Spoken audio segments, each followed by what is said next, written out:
Hi, we're glad you're here, and we're about to begin. 5, 4, 3, 2, 1. KenCast After Dark. Stimulating conversations all night long. And here's your host, Ken Cole. Woo. Wow. Hey, everyone. How's it going? It has been a crazy weekend. We're a few minutes late here just because I am just running to the stream to be with you all. We're going to have a great night of conversation. There's a lot going on. And, in order to have this conversation, I am going to bring on a very special guest. You all know him very well. Ladies and gentlemen, it is my pleasure to introduce the Cobra Kai kid, Drew. Hey, Drew. Drew, are you there, buddy? Drew, we got some Cobra Kai season 6 news. What? News. What? Wait, whoa. I'm sorry. Did you just say we have Cobra Kai season 6 news? We do. We've got Cobra Kai season 6 news. Oh my God! What is it? Big stuff, man. Big stuff. Okay. Oh my God. Yeah, it's good. I'm glad you're awake. I was dreaming that I was in an alternate Cobra Kai universe where Ken Cole went. Actually, it's really weird. It was a really crazy dream. You were on the picket lines and you interviewed Jon Hurwitz, Josh Shield, Hayden Schlossberg, Thomas Ian Griffith, Alicia Hannah Kim, Mary Page Keller, Sebastian Roche, right? Is this Roger? Yes. Roger. In the dream, he was Roche. In the dream. Crazy dream, right? That's a crazy dream, Drew, because it came true. Yeah, that happened. And that's what we're going to talk about today. That's amazing, Drew. You have a talent. You've got some great premonition talent. That's wonderful. First of all, how have you been, Drew? What's been going on with you? How have I been? I've been good. I have had a very nice week, spending a lot of family time, being with family, doing some work on the channel, taking care of myself. So it's been very good, and I hope everyone out there is taking good care of themselves too, and enjoying this beautiful, as we enter the beautiful summer. We're in summer, right? Technically, this is summer. Well, it depends. It's meteorologically, you could say yes. Astronomically, no. We've got a month left till like the official start of summer. Technically, we're still in spring. Okay. But so hope everyone's having a good spring. Yeah, there you go. Yeah. So it feels like summer. It's gotten warm. Yeah. So how are you doing? What's been going on with you? Man, it has been crazy. There's a lot to talk about. I don't think we can even cover it all tonight. You talked about going down to the Fox Studios lot. It has been a crazy week. Brian Fishback, who has been on KenCast before, people might recognize. I worked with him, and he was covering the LA Jewish Film Festival. I saw Mel Brooks back on Thursday, which is just incredible as a filmmaker. So that was exciting. Might have to get Brian on here to talk about that someday. And then I went down to the Fox Studios lot on Friday, and then yesterday I went down for the memorial service for Fumio Demura. Who is many people call the real Miyagi. He was the inspiration, or one of the inspirations, for the character of Mr. Miyagi, and he recently passed away. And so I went down at the invitation of William Christopher Ford, great friend of this channel, and really maybe not a direct student of Fumio Demura, but definitely a big influence in William's life. So that was really incredible to see. And then, yeah, it's just been working on getting all this together. And there's so many different things we could talk about. But today, Drew, we're going to talk about the news, I think, that everyone wants to know. And we're going to do this, I think, in a new way that we haven't done this before. We're going to just go through all of the interview footage, everything that I posted in the video today, and there's a link to that video down in the description if you want to see it. But I do see Strike First, Cody. Thank you. This is the best video, man. Chef's kiss. Thank you. I appreciate it. A nerd. Oh my gosh, that's you make great content too, nerd. Congratulations on your latest video. Thank you for bringing such important updates. Absolutely. Doesn't matter if you're a nerd or a loser. All that matters is that you become badass. That's right. That's right. It's great to see you. There's good to see you, Clifford. Jaws. Hey Ken, you're taking Mary interviews. Amazing. Have a heart attack of happiness. Thank you. Yeah, we'll see it, guys. And I'll just run down here. Hopefully, we've got Jim Tim, Terry Silver himself. Oh man, missed tonight. Rabana, thanks for being a channel. Batman, thank you. Ruben from Cobra Kai Kids channel. Great to see you. Also, Jay Potter, Relectify. Almost out of high school. Yep. Yay. Wow. Javier, great to see you. Wow, we got a lot of people here. What's up, everybody? What's going on, everyone? It's wonderful to see you. So, Drew, I wanted to have this discussion with you. We have had kind of a series of discussions about writing. We've talked about writing Cobra Kai season 6, and we're going to be using ChatGPT to see what it can come up with on Tuesday. So if you're watching right now, guys, stay tuned for Tuesday, because that's going to be a lot of fun. But we had been talking about the strike. We'd made a series of videos talking about what's going on with the writer's strike, how it's impacting Cobra Kai season 6. And so, Drew, what I decided to do, and I don't think you can blame me, we had all these questions, all these discussions. I thought we would take our inquiries, our concerns to the head honchos themselves, the big three, John, Josh, and Hayden, and Thomas Ian Griffith, Mary Page Keller, Alicia Hannah Kim. Met them all in person, talked with them a long time. And so Drew, tell me right now, you haven't seen this yet, right? Yeah. So you posted this video today, which, as you mentioned, is in the description below. I've not yet watched it, and I purposely didn't watch it because I wanted to react to it live with you. And so for everyone out there, some of you guys have seen my reactions. Fan of the Cobra Kai Kid reactions. Here we go. This is a live Cobra Kai Kid reaction. I don't know what the heck's going to happen here. I do know that you put Hayden Schlossberg last in the video, right? Yes. Now, I don't know what he says, but I'm curious because Hayden tends to give away stuff or to tease stuff. So I'm curious if you did that intentionally. Hey, well, we'll see, won't we? I kind of ask a question jokingly, and I didn't expect that he'd be willing to give stuff away. I knew it. You'll have to stay tuned to see if he actually gives it away or not.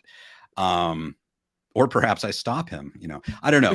It's definitely very early. I want to say, like, everyone there was absolutely amazing. I recorded these amazing interviews, talked with everyone, but I was able to speak with everyone aside from this. Like, I think this is like about 37 minutes long. I was there for probably almost 3 hours. Wow. And, Hayden, Josh and John, they're just so great to talk to. I think there's a camaraderie with fans of, Cobra Kai, but also the Karate Kid movies. I don't know. We're on a very similar wavelength, I've noticed. And so, it's wonderful talking to them. And in fact, I think I talked to Hayden for an hour just about the Karate Kid Part 3. If that it is legit. Yes, they are all just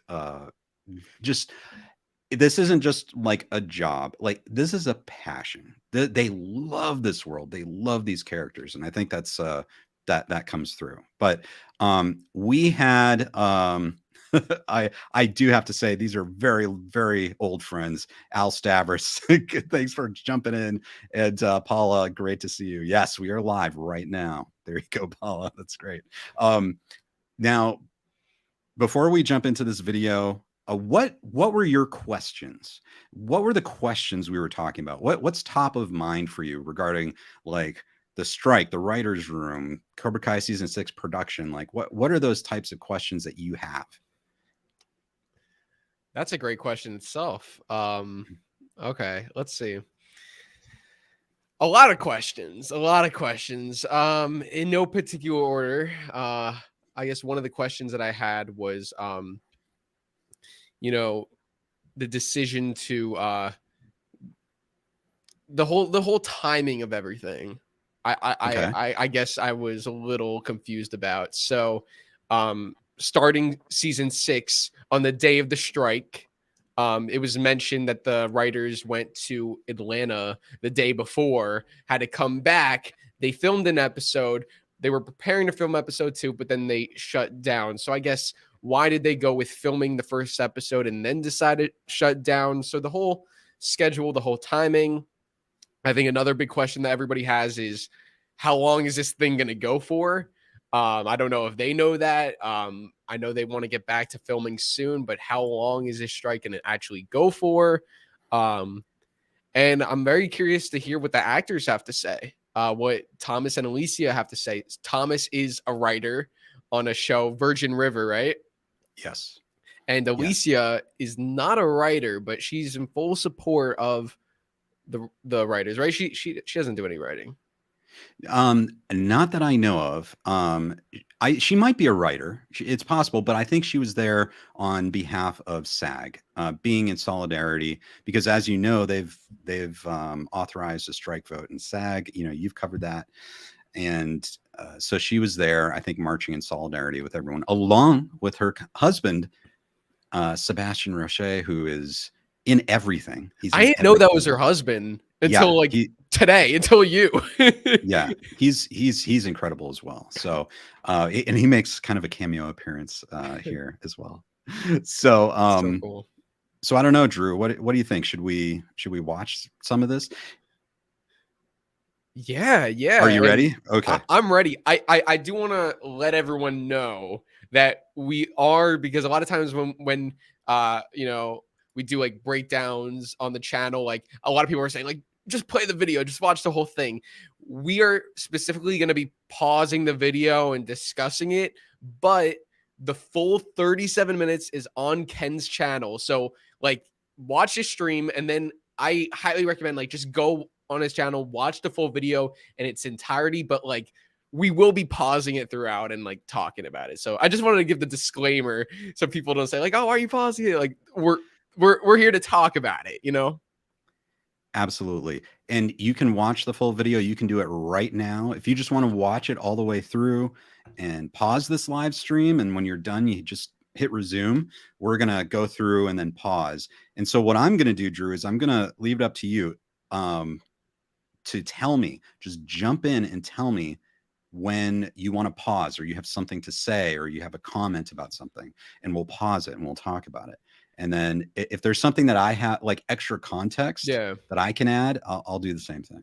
Yeah, definitely jump in because you were there.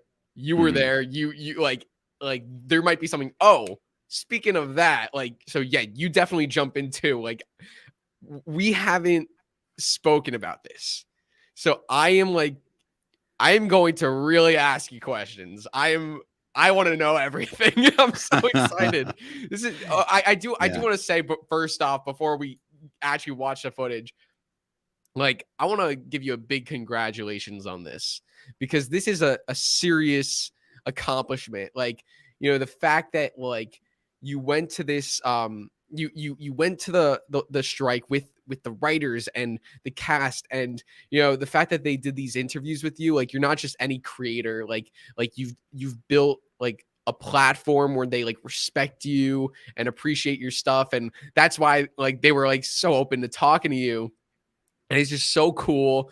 Like, the reception on it, I already saw the comments, has been very good. So if anyone deserves this, it's you. So congratulations first off on that. Seriously. Well, Drew, thank you for those kind words. That means a lot. I mean, it means a lot. And to be able to talk to everyone, like, at the picket lines, everyone involved with the show, just being around this talent, this creativity that has given us Cobra Kai, it's just very inspiring. And I mean, the only other thing I can say about that is, sometimes it helps to kiss up to Terry Silver. Sometimes he has connections. This is one of the benefits. This is what you've been waiting for. Exactly. Oh, Exactly. man. I mean, listen, you did bring I feel like a lot of people didn't know Terry Silver until your videos. So you brought it up before he was even in Cobra Kai. So Wow, that is very flattering. Thank you, Drew. yeah, Thank you. Well, if the world now appreciates Terry even better, then that's great. I've done my job. Done my job. I've earned my paycheck. So, okay, Drew, let's start, and let's let's do it. And guys, jump in with your comment. We'll try to get to as much as possible. Again, we'll be watching this and then pausing and talking about it. So if you've got questions or comments, just jump right in. We have viewers from my channel and we have viewers from Cobra Kai Kids channel together. So this is kind of like an amazing thing technology lets us do now. Yeah. So it's really cool. I'm so excited. Like I'm so serious. I feel like I'm about to watch like a new trailer. Like I don't know anything about to happen. We've been like 37 minutes. Like let's do this. I'm like, if you guys see me like smiling, I'm like really excited for this. So absolutely. Thank you, Rabana. Save Silver. Yes. All right, here we go. Here's the video. Kai Season 6 production has been halted due to the writer's strike. Today, I go to the picket lines at Fox Studios and talk with Cobra Kai creators Jon Hurwitz. Season 6 is going to be amazing. Josh Heald. Anything you love about Cobra Kai is going to be in Season 6. And Hayden Schlossberg. Does Terry Silver get out of jail? Do you want me to answer that? And some incredible actors, including Alicia Hannah Kim. About the biggest, baddest season yet. Mary Page Keller and Thomas Ian Griffith. As far as Cobra Kai, I'm trying to get some info out of these guys. They're all here. So stick around because they all had amazing things to share and you won't want to miss it. Hey everyone, this is Ken Cole coming to you from the Fox studio lot where there's a strike happening, a picket line for the writer's strike. And today we're going to talk to some of the creative writers behind Cobra Kai and some of the cast who are here to support the writers. So let's see what they have to say. Okay. Wait. Go ahead. Sorry. I already had a question right off the bat. Why Fox Studios? Because their company's Sony. Is it because they don't want to like strike right outside their own company? Like, do you know why Fox Studios in particular? You know, that's a really good question. I didn't ask that question. I do know that I think they assign places and times for people to strike. So I know that they've gone to Fox a number of times. I'm not sure why it was Fox. You're right. It's definitely not Sony. So Sony is the, production studio they're behind the production of Cobra Kai. But yeah, I don't know. That's a good question. If anyone knows the answer, definitely throw it into the comments. And that's maybe a question as the strike goes on, we might be able to ask people. You got to go back. Yeah, we got to go back. We got to make a list of questions and then you go back. You're like, listen, we missed just a few more questions. That's right. Absolutely. And I just want to thank you, Nerd. Really appreciate it. And Cobra Kai Nation, thanks for joining us, Shamoon. Really appreciate it. Okay. So one thing I wanted to add here is that as you've seen the pictures, Thomas Ian Griffith posted a picture. I will say that picture may or may not have been taken by yours truly. Of everyone. But if you look at that picture, you can see everyone involved, so many people part of the writer's room that were there. So, I got to meet Luan Thomas, Joe, Olga, Matea, Chris Rafferty, who's brand new. And I'm trying, please forgive me if I'm forgetting someone, but like, a lot of the writers were there as well. But, I kind of, I don't know if they were as interested in being interviewed on this day. So that's why, you don't see an interview with them, but they're absolutely amazing. And, it's a tough time. It's a writer's strike, they're not able to do their work. But everyone was in really good spirits, and there were pretzels that were provided by John, Josh, and Hayden, and I'll add this partially by Robert Mark Kamen. He helped pay for him, so that was really cool. Oh my god! Wow, that's pretty cool. Yes, very cool. So okay, let's continue. We'll get into the. All right, so we're gonna first up is Jon Hurwitz. You ready? Yeah. Nice. With me is Jon Hurwitz, one of the co-creators of Cobra Kai. It's an honor to be here. And Jon, so I know a lot of fans are wondering what's going on. Like, what is the strike? You know, why are writers striking right now? And what would you say to fans? First of all, I would say to fans, thank you for your love and support of Cobra Kai. We love this show as much as you do. We're eager to get back to it, and season 6 is going to be amazing. We hate to have have a little break from it right now. It's not just about us, it's about the industry as a whole. You know, as the times have changed in the last 20 years or more, you know, when there's new media, when there were DVDs, there was, the studios had to figure out how they're continuing to pay people for their work. With streaming, it's a whole elevated way where, you know, you have a show, you put your, a whole team of people works really, really hard on it for a long time. It used to be that you make money up front, you make some money, down the road as well as it's re-aired. Every time you would see a rerun of a sitcom on television, a writer would get paid, actors would get paid, people in the industry who put their blood, sweat, and tears into the project, they would all get paid over and over again. When it would go on DVD, they would get paid. Everybody was making money as the studios made money. What's going on right now, which has been the problem, is with streaming in particular, a show's on there and they have a very low-level model in which people, creators, writers, performers, everybody has a limit to how much they can make, while the streamers themselves are making constant money, constant subscribers, constant people watching the show. So a show like Cobra Kai, which you guys have made a giant hit, the studios are making money forever on it.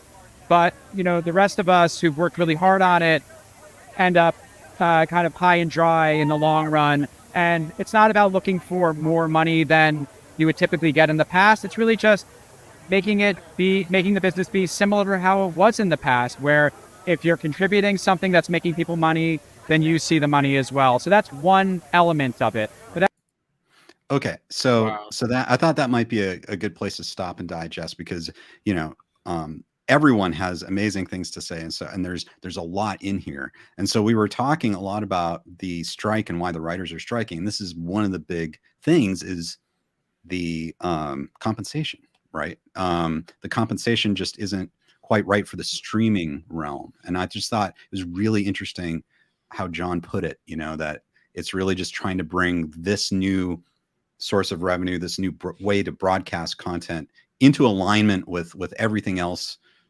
the way it's been done for decades. Yeah, definitely. And this isn't Cobra Kai related, but this was pretty recent and it has to do with the streaming services. Did you hear about Disney Plus and how they removed multiple shows from the platform completely, including Willow, Big Shot, Turner and Hooch, a couple Yes. Disney Plus shows.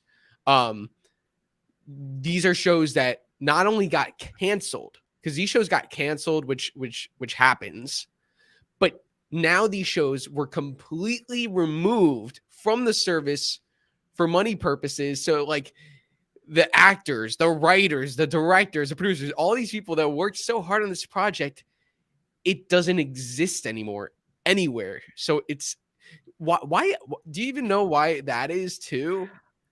Well, it's really an interesting thing. I'd love to look more into it. We saw the beginning of this with Batgirl, right? That was a movie that was being shot by Warner Brothers about the character Batgirl. Michael Keaton was in it as Batman.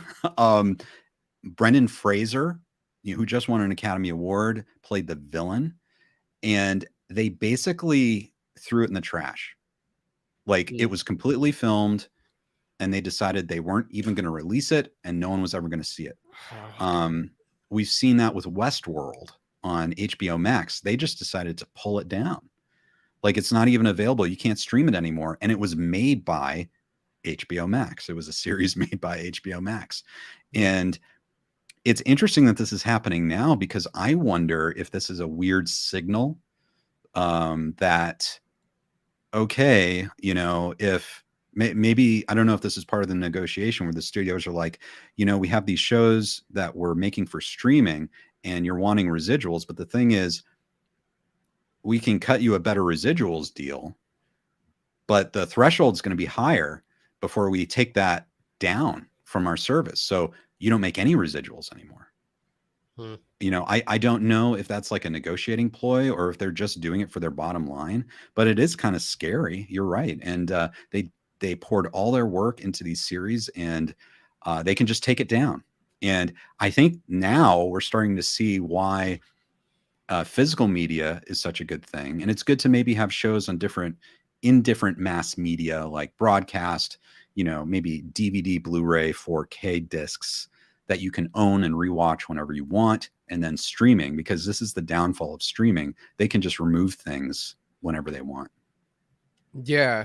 And I know we still have a lot to go, but I do want to ask you, just to kind of like, before we keep going, just to kind of set up the rest of the stream, can you just talk a little bit about like how, like, so like you got here, how did like the first, like before the interviews, like, when you were talking to John, Josh, Hayden, Thomas, Alicia, were they open to talking about it? What were you guys talking about? How did this all like come to be? Yeah. I reached out to John and asked if that's something he'd be interested in doing, and, if we were at a point where it was a good time to talk about these things, because, up till now, it's mainly been through, tweets, and, we've gotten some reports here and there. And so I think the time was right. And, I went down, met up with them, and they're just all just so gracious and very, very relaxed. It was, just a wonderful kind of, we're all fans, right? They'll say they're the biggest fans, themselves. And it's true. I mean, just amazingly gracious, just fun to talk to, introducing, I got there, John said, and you'll see this in the video too, is, John was introducing me to people, and Hayden and Josh were fantastic. Alicia and Thomas Ian Griffith, Mary Page Keller arrived a bit later, but, I talked with them a bit as well. They were, so everyone was just really wonderful. And, and I know it's not the easiest of times for the writers, but, and sometimes it takes a lot to put on a brave face. So, when you're not able to work and go out and basically picket, and you'll see if you've seen the video here, basically they're just walking up and down the street with signs. I mean, this is classic picketing, and you're doing that for 3 hours. Wow. So yeah, everyone was in good spirits, considering. I think everyone, the pretzels helped morale, and, they were trying to talk and keep morale up. And, it's a tough time for everyone. No. And a great, he did a great job of really like explaining the whole situation and laying it down for us. So John's the best. Love John. Yeah. It's, guys, I can't state just how amazing everyone is. It's really incredible. And I think that's maybe part of why the show's so great. Everyone's on that same wavelength. Everyone's so courteous and calm and understanding and enthused. And I can't state that enough. And I hope that comes through in these videos. Mm-hmm. It is. And and thank you guys for the comments. Jaws says, Jon Hurwitz, what a nice guy. 100%. Mm-hmm. Frank says, hey, Ken and Drew, hope you're doing well. This is awesome. Good job representing Cobra Kai fans. My question is, are the Cobra Kai 2 writers on strike as well? Hey, Frank, you know that Terry Silver's organizations don't allow unions. They can't strike. You can't strike when you're working for Terry Silver. So that's a good question. That would be fun. That would be a lot of fun. That would be a lot of fun. So, and there's I see a super chat. Let me bring that up. Thanks for the super chat, Clifford. Can I know the writers and actors were striking? Do you think the stunt doubles were out there because the strike affects them too? Right. You brought this up, Drew. Like this idea that they went out, they went out there, like the big three were out there. Then the strike was called. They flew back, and then they shot episode 1. And so that's what happened. And then they stopped production after episode 1. And you'll hear it. We'll get to John. We'll talk about this a bit, and I think Josh and Hayden will as well. But it's really kind of fascinating, how that all works. So, yeah, I think everyone was out there. Everyone involved with episode 1. I think. Yeah, Clifford, you bring up a great point about how the strike is affecting the writers, affecting the actors, stunt doubles, but also it's affecting everybody, even the people behind the scenes. No one, they're not in production right now. So any position on a crew, if that's how people depend on making money, they're all suffering from this. So I'd imagine, Ken, did you see anybody? Okay, so you saw tons of writers, actors. Did you meet anybody else, like anybody from crew or any of that? Anyone outside of Cobra Kai, maybe? Yes, they had there were some people there from Obliterated. Woo! So and I got to meet an actor who was in Obliterated and basically was out there and ready to shoot episode 2.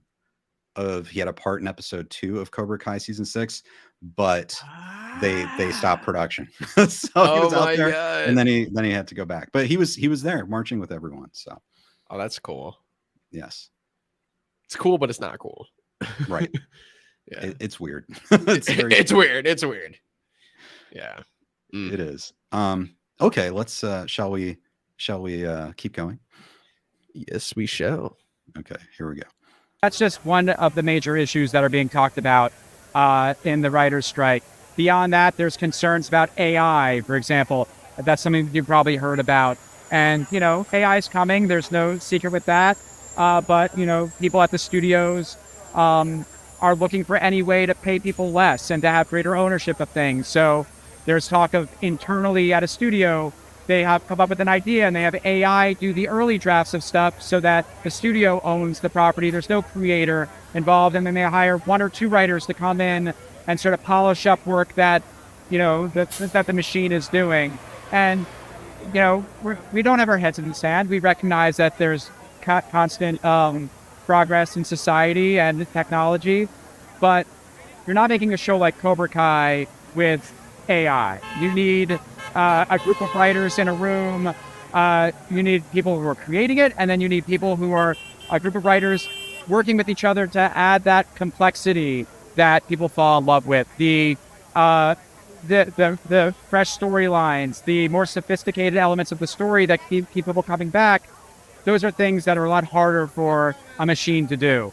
So, that's one of the elements that we're fighting for, to keep the job of a screenwriter there. So when my children, if they want to be screenwriters in the future, or anyone's children, that it's still an opportunity. It's still something that isn't just a limited job for limited people. Oh, who do we got here? Come on in here. So that's fun. This is super fun that we're about to get into. But I thought it was so interesting that he brought up AI, right? Because we've been talking about that. Yeah, Tuesday, baby. Tuesday, ChatGPT live stream. Stay tuned. Yeah, so my question with the AI, isn't AI like the artificial intelligence? It's the computer, gathering all the information, but don't they need to generate their information? Don't they have to use information they already know? Like, they can't generate new, brand new ideas, right? It's all based around stuff. Is that true? That's kind of what I've been hearing. Can you clarify that? Yeah. So basically, it's just AI right now, or I guess even into the future, it needs to be trained. So you have to feed it things. because it won't know anything unless you feed it things. So right now, AI like ChatGPT that we're going to use on Tuesday is going to feed off the internet. It like reads the internet, and that's what it uses. And so, yeah, for a movie or a TV show, it will probably analyze and be trained on movies that have been written. And so right now, it looks like AI is at a point where it would mix things and try to regurgitate ideas based on what other people have done already. So basically, no originality. No, it's like, the pictures Drew of, say the president being chased down by cops, like with like assault rifle. You know what I mean? Like you can look at these AI created photos that look real and they're pretty funny. But what that's doing is it's basically taking images of, say, like a president or a leader and of cops and it's taking all those elements and putting them together to make a new picture. But the thing is, it needed all those pictures previously, the real ones, in order to make this sort of new combined picture. It's kind of the same thing. It's like the AI wouldn't be able to do anything unless it could take parts from other people's work. That's crazy. Oh God, this day and age. I know, it's kind of freaky.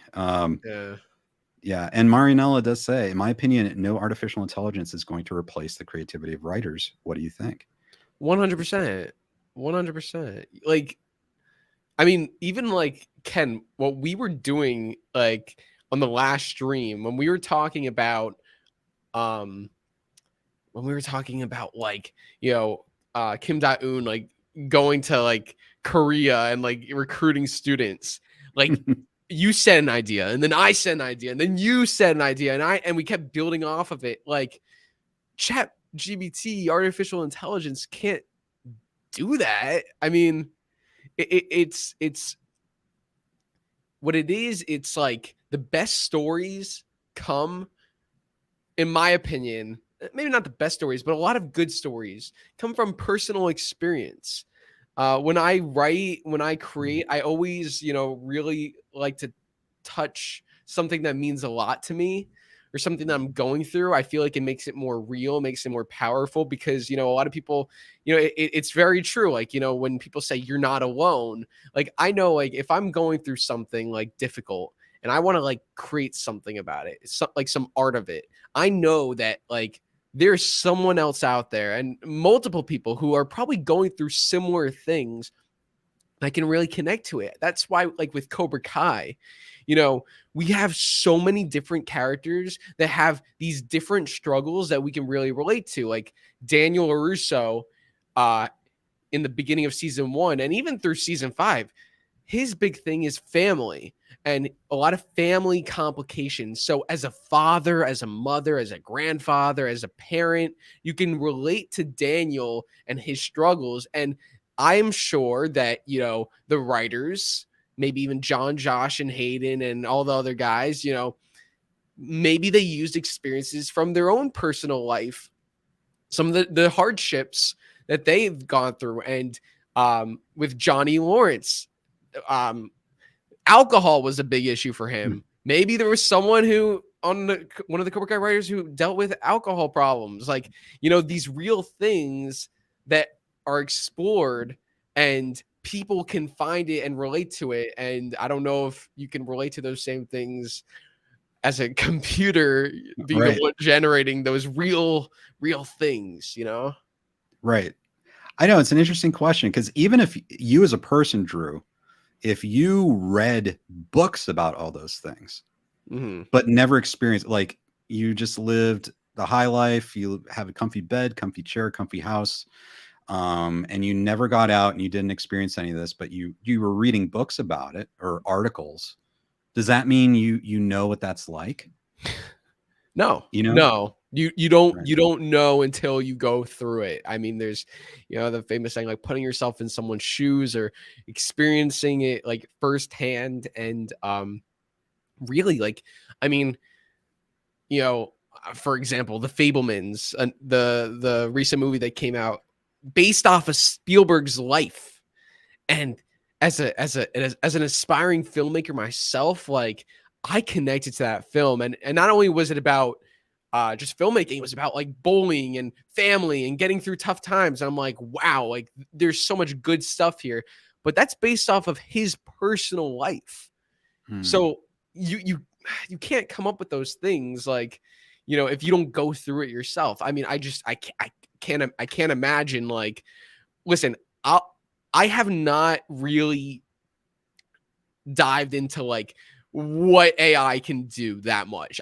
Firsthand, I've kind of seen stuff, but not really. That's what Tuesday is going to be all about. When we race Season 6, I'm probably going to be mind blown by this thing, and we'll see. It'll be fun.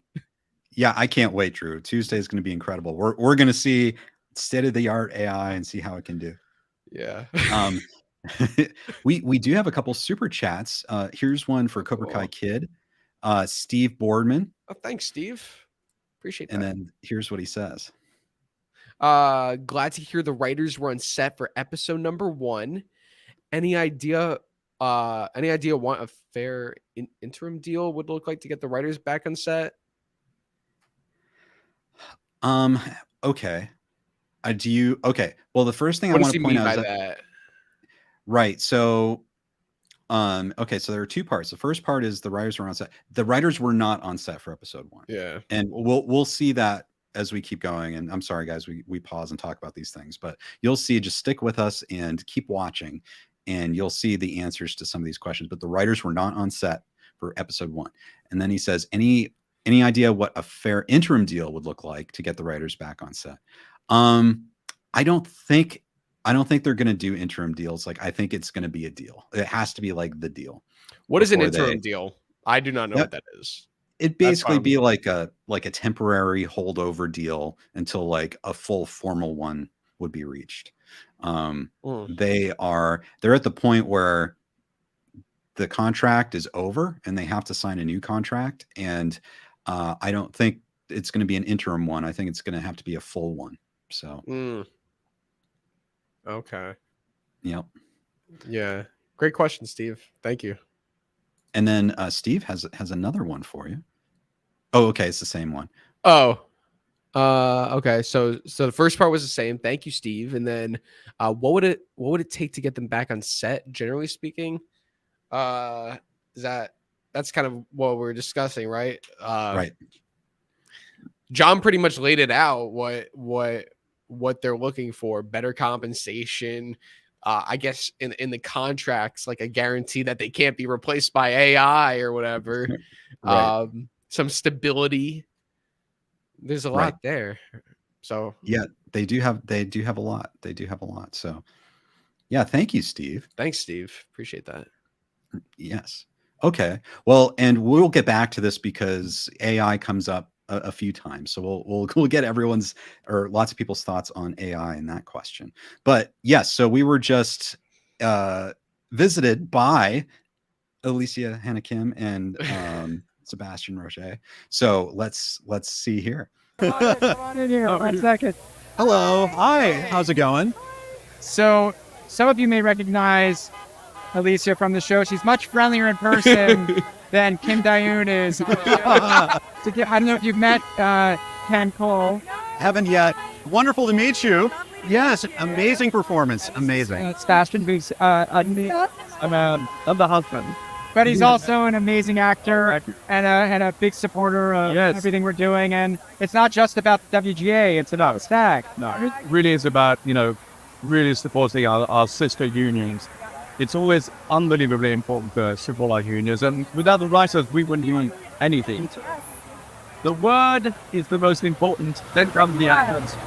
Then the director. The director's word. The director's been done. No, I'm with you. So this is Ken does a lot of content for the Cobra Kai community. Yes. Oh, it's my pleasure. It's amazing to cover such an amazing show. So, yeah. Gosh, big brain, man. Yes. Awesome, bro. I'll let you guys continue there. Thank you. Thanks for saying hi. Bye. Okay. Oh my God. Isn't that crazy? And it was just incredible. It's kind of weird, because I'm there and I've got my like setup here with like kind of like this, gimbal stick thing that I'm holding, and I'm like, oh, and it's like I'm meeting people and kind of like shaking their hands with my other hand. But you can kind of see there's that camaraderie, that solidarity that the actors have with the writers, and that's kind of an example. Oh my God, that was beautiful. And before we talk about Alicia, I have to say, like, Jon is so sweet. He's so kind. Like, even just the way he talks, he has such a gentle way about him. I can't ever picture this guy getting mad. I would be like terrified if I saw a mad Jon Hurwitz. Like I feel like he's like, because we know he's a dad. I feel like he's like, so sweet. And then like, when he yells, like I'm sure it's like, Dad, oh my God, because he just looks so like sweet and kind. I don't know. So like the fact that he like, totally said like, this is Ken Cole, like he does like YouTube for the Cobra Kai community, like that was really cool of him to like introduce you, get her in there. And yeah, he's awesome. He is. It's just so gracious, just amazing. And it's just sometimes not until after you leave you realize just wow, just how amazing and talented all these people are. And very, very gracious of Jon to kind of like include me there. So amazing, just incredible. Yeah. And Alicia, she seems so sweet and kind. I love her energy.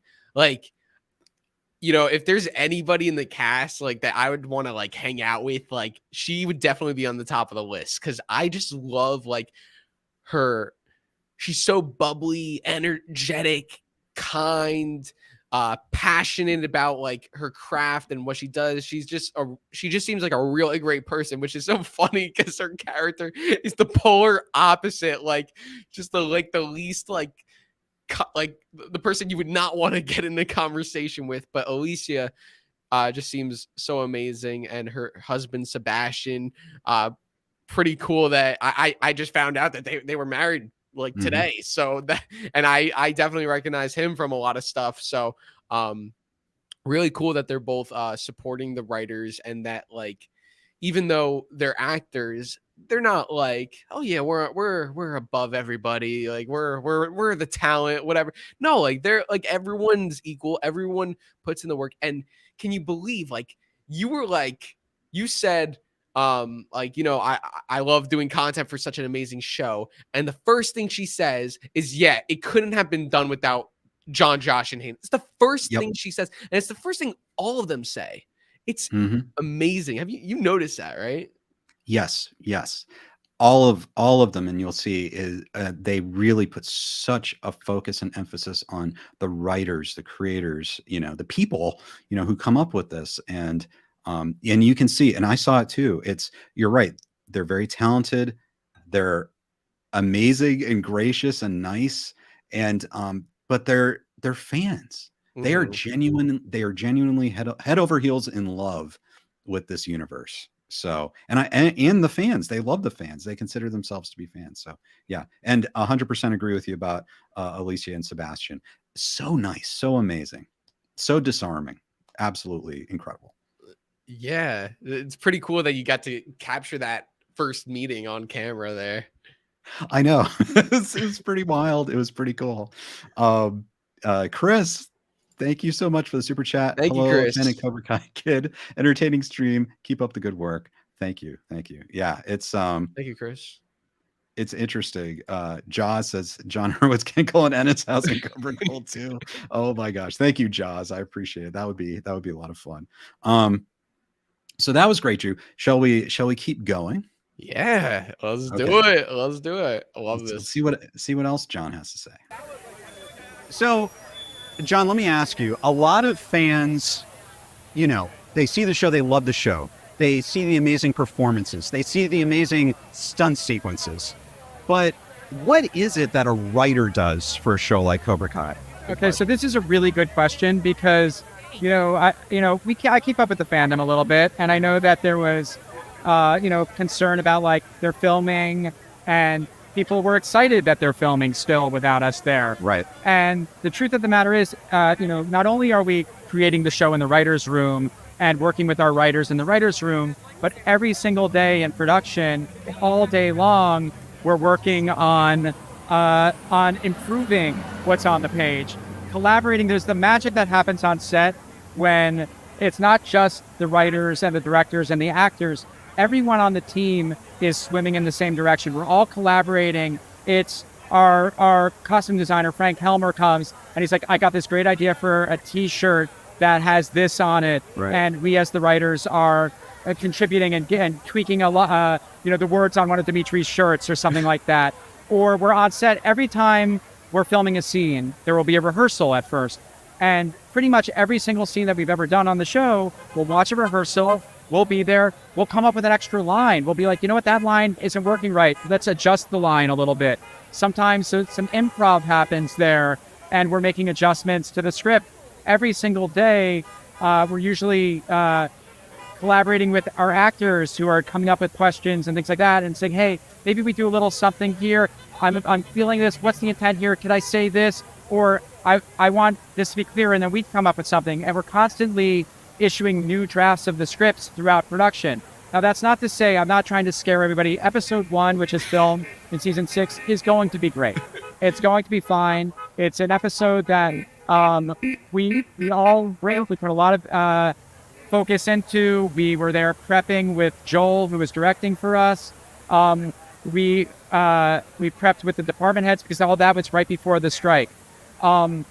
They filmed without us. It was a tough thing. All the actors on set, it was tough for them. It was tough for Joel.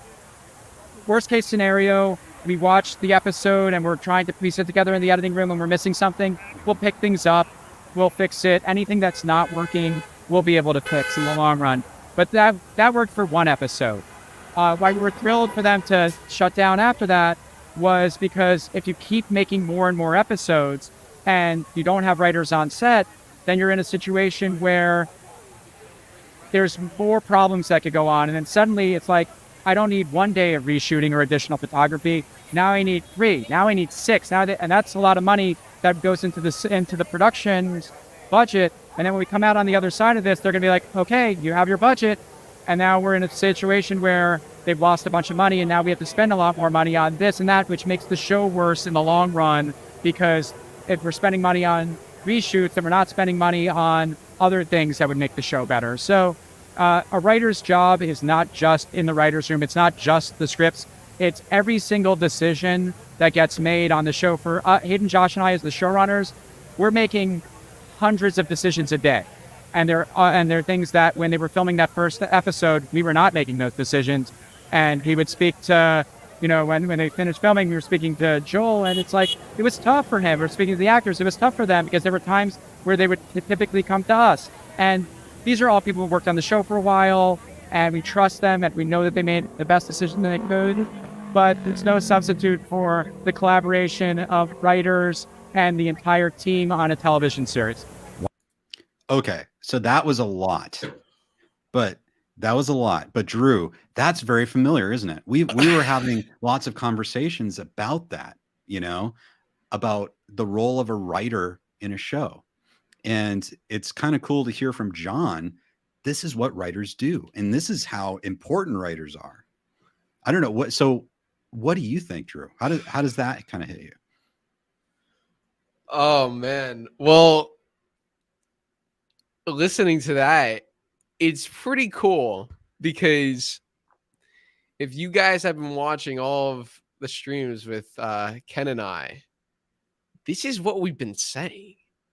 Like, it's pretty cool that, there's been a lot of it's nice to kind of hear it's kind of it's like, yeah, we got it right. We got it right. Listen, everything we said was we were speculating, but we were right when it came to this. There were conversations between a lot of the fandom that they're still going to go on production as normal.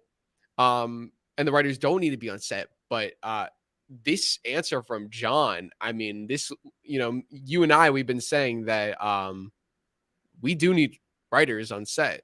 We've been everything that Jon said, we've been talking about how there's constantly being decisions made. And anything on set, like the fact that he says every scene there's a rehearsal and they usually change something. That's a big deal. And I really appreciate his honesty. I think he was very honest here about you know, I'm sure like, you know, the first episode will be good, will be great, but at the same time though, it might not be we might watch and be like, that was a great episode. But John, Josh, and Hayden might watch it and be like, we could have done this or we could have done that. Just a couple of things. Obviously, the main story would be the same, but maybe just tweak that line or add this thing to make it the best it could be. And that's very important for them. You know, and for any creator, any writer, you always want to make it the best you can make it. And when you have to like kind of sacrifice the quality, it's not always the best thing. And oh my God, there's so much you said here. Even the fact of like, you know, we've been saying this too. The camaraderie on set was different because you hear all the stories about Martin Kove wanted a script change. Who did he go to? He went to the big three. He didn't go to anyone else. He went to the big three about that. But they weren't there. The actors go to them.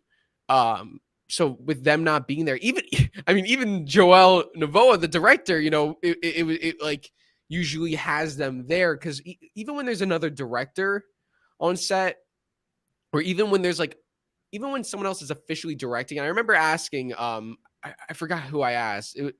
It was one of the creators. I asked them like, you know, they talk about how they're always like, even if they're not credited as a director, they are always a part of it, and they are running the show, and they are directing like different things, different scenes. A lot of times they have A units and B units. So while Joel Novoa might be directing this scene, you'll have Hayden and Josh directing this, or John directing that.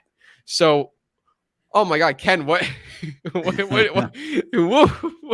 I mean, what'd you think? Yeah, pretty much the same. And I really wanted to, and I know what you're saying. There's like a lot of discussion online. And I mean, for everyone who's not involved in producing TV shows, it can be kind of confusing. Like, what does everyone do? You bring up showrunners, and later on, Hayden, I'm going to ask him specifically about what a showrunner does. And it's along the lines of what you just said, you know, that they're kind of like the ones in charge. Yeah, it's pretty amazing. The other point I wanted to bring up, I thought was fascinating, was kind of implied in what John is saying, is that John, Josh, and Hayden didn't control necessarily whether it was going into production or not. Yes. Like they weren't the ones So I think he said there, it's like, so we were kind of relieved when they shut down production. Which is interesting. So it wasn't necessarily their call to shut down production, probably Sony's or, you know, Netflix, you know, hire whoever's paying for it, I guess. And I thought it was really interesting what he said about, even with episode 1, it's filmed, but there might be things, like everyone did the best they could, but there might be things that might not work just because the writers weren't involved. They weren't there. But that's okay. We can fix that. And then he used the word, we can pick them up later. And so like what a pickup is, it's like when you're done, and this happens with movies all the time, TV shows, you've shot something, production's over, but you go back, you look at it, you put it together, something's not quite right, something needs to be added. And pickup shoots are when you go back and you shoot extra stuff at the end. So what he's saying is, like, with episode 1, everyone did a great job. They did the best job they could. But when we look at it after production's done, you know, we might have to go back and do pickups because the writers weren't there. But if they didn't shut it down and they kept on shooting more episodes, then they would have to do more and more pickups to fix things. And that would just balloon the budget. And it would mean that they can't spend that money where they'd like to spend it. And that would hurt the show. So that's why in this case, it's good that it was just one episode, so they don't have to go back and spend a ton of money to do these pickups and adjust things that they couldn't be there. The writers couldn't be there to help while shooting. Yeah, definitely. Great point. And another thing which I noticed, we've been talking about, we know 100,000,000% Thomas Ian Griffith and Alicia Hannah Kim were not on set for season 6 for episode 1. They've been here. They've been striking for the past 2 weeks. Like, we've seen the pictures. Now we've talked about this. We've talked about them not being there. So we talked about the possibility of them not being in the first episode. But then we also talked about the possibility of, we go through it all. Like, what are all the possible options? Another possible option is they are in episode 1, but they just didn't film their scenes. However, after your conversation with Jon, I feel like it really seems like they finished episode 1. They did it. And anything else they would do later would be fixing things or reshoots. So did you get that impression from Jon? And if so, does that mean Thomas and Alicia are not in the first episode? You know what, Drew, that is a very wonderful question. I think that's very insightful. Yeah, I got the feeling that they feel like episode 1's in the can. Mm-hmm. So it is possible that, we've seen Thomas and Alicia picketing as well in solidarity. I guess it's possible that they might save scenes for a pickup or something like that. Who knows though? Like episode 1 as they wrote it. So I think this is one of the things they might realize going through the season. They might start writing, going through the season, and realize, oh, hey, we need a Sensei Kim scene in episode 1. That would help actually. And then they can go back and shoot that if they need to, but ideally the writers would be there writing and rewriting constantly, so they could do that during production. But yeah, I agree. I think we don't know 100%, but I think you're right. It sounds like it's in the can. Mm. Interesting. Yeah. Very interesting. Okay, guys, let's see what else Jon has to say. Wow, wonderful. Well, so we know we're on pause right now with the season 6. What would you say to fans right now as far as there being a delay when it's actually released, and then also how worth it will be for that wait to happen? Well, first of all, we don't know what the delay is going to be yet. That's something that we'll find out when the strike is over. None of us want to be striking. Let's be very clear. As fun as this is, we get to see a lot of our friends walking by. We got a pretzel truck today, and yep. There's a camaraderie that you enjoy here. But that's all. We're all like, using this as a distraction from our sorrows, because right now we're not doing what we love doing. What we live for is making the show and making the content that we do. None of us want to be here, but it's worth it because it's worth it for us and worth it for the fans, because not only will it lead to better content on Cobra Kai going forward as the writers all get back, but greater content, motivated writers who are able to earn a living. Like, if you're not able to earn a living, then you're not going to have as many people writing good content. You're not going to have as many people who could pursue these jobs going forward. Right. So, it's about the livelihood of the people who are commuting and contributing to the work that you love. Now, it will be worth the wait. When we are finished, we've been already working in the writer's room. We've planned our season in the broad strokes. We have several outlines. We have several scripts. We have lots planned, and our brains never turn off. We're always thinking about where things are going to go on the other side of it. And as soon as we're done with the strike, we'll get back at it. And it's going to have a motivated, excited, unified group of people who feel like they're putting in the work and being appreciated for the work that they're doing. That's absolutely amazing. Interesting. wait.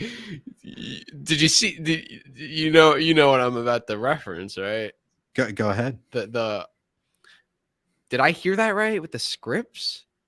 Right. Can we watch that part one more time? Yeah. Where he let's back up. talked about what they actually did. That is Right. really okay. Well, let's listen to that and then we can talk about it. Hopefully I got it. Hopefully I got And it. our season in the broad strokes we have and contributing to the work that you love. Now, it will be worth the wait. When we are finished, we've been already working in the writer's room. We've planned our season in the broad strokes. We have several outlines. We have several scripts. We have lots planned, and our brains never turn off. We're always thinking about where things are going to go on the other side of it. And as soon as we're done with the strike, we'll get back at it. And it's going to have a motivated, excited, unified group of people who feel like they're putting in the work and being appreciated for the work that they're doing. That's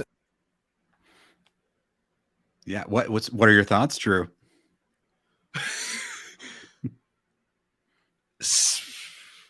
Okay. I mean, what he's saying, he's saying like he's being very direct about we have the broad stroke of the full season, which makes sense. We knew that, or at least like it was we had a feeling that even though we didn't get official confirmation of where they were in the script writing process, we knew they didn't finish writing. Even though they're never done writing, we know they write during on set and all that. They were not done in the writer's room. And we know that because, they made the post, pencils down. They were still in LA. So the writer's room got shut down. But I think a lot of us thought that they were like late into the writing process when that happened. But he says that they have several outlines and several scripts. And I mean, last time I checked, several was like about 4, right? Is the exact definition of several like 3 to 4? I think that's fair. Yeah. I guess. Yeah. At least 3. Maybe More than 2, but not many. So Right. several means 3 or 4, but you're not going to say several if you have 7 or 8 episodes written, right?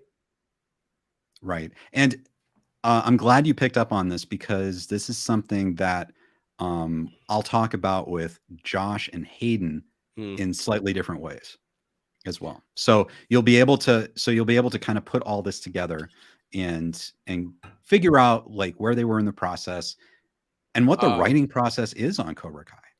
Okay, so this gets further explored. Oh, absolutely. Oh, So you know all the answers.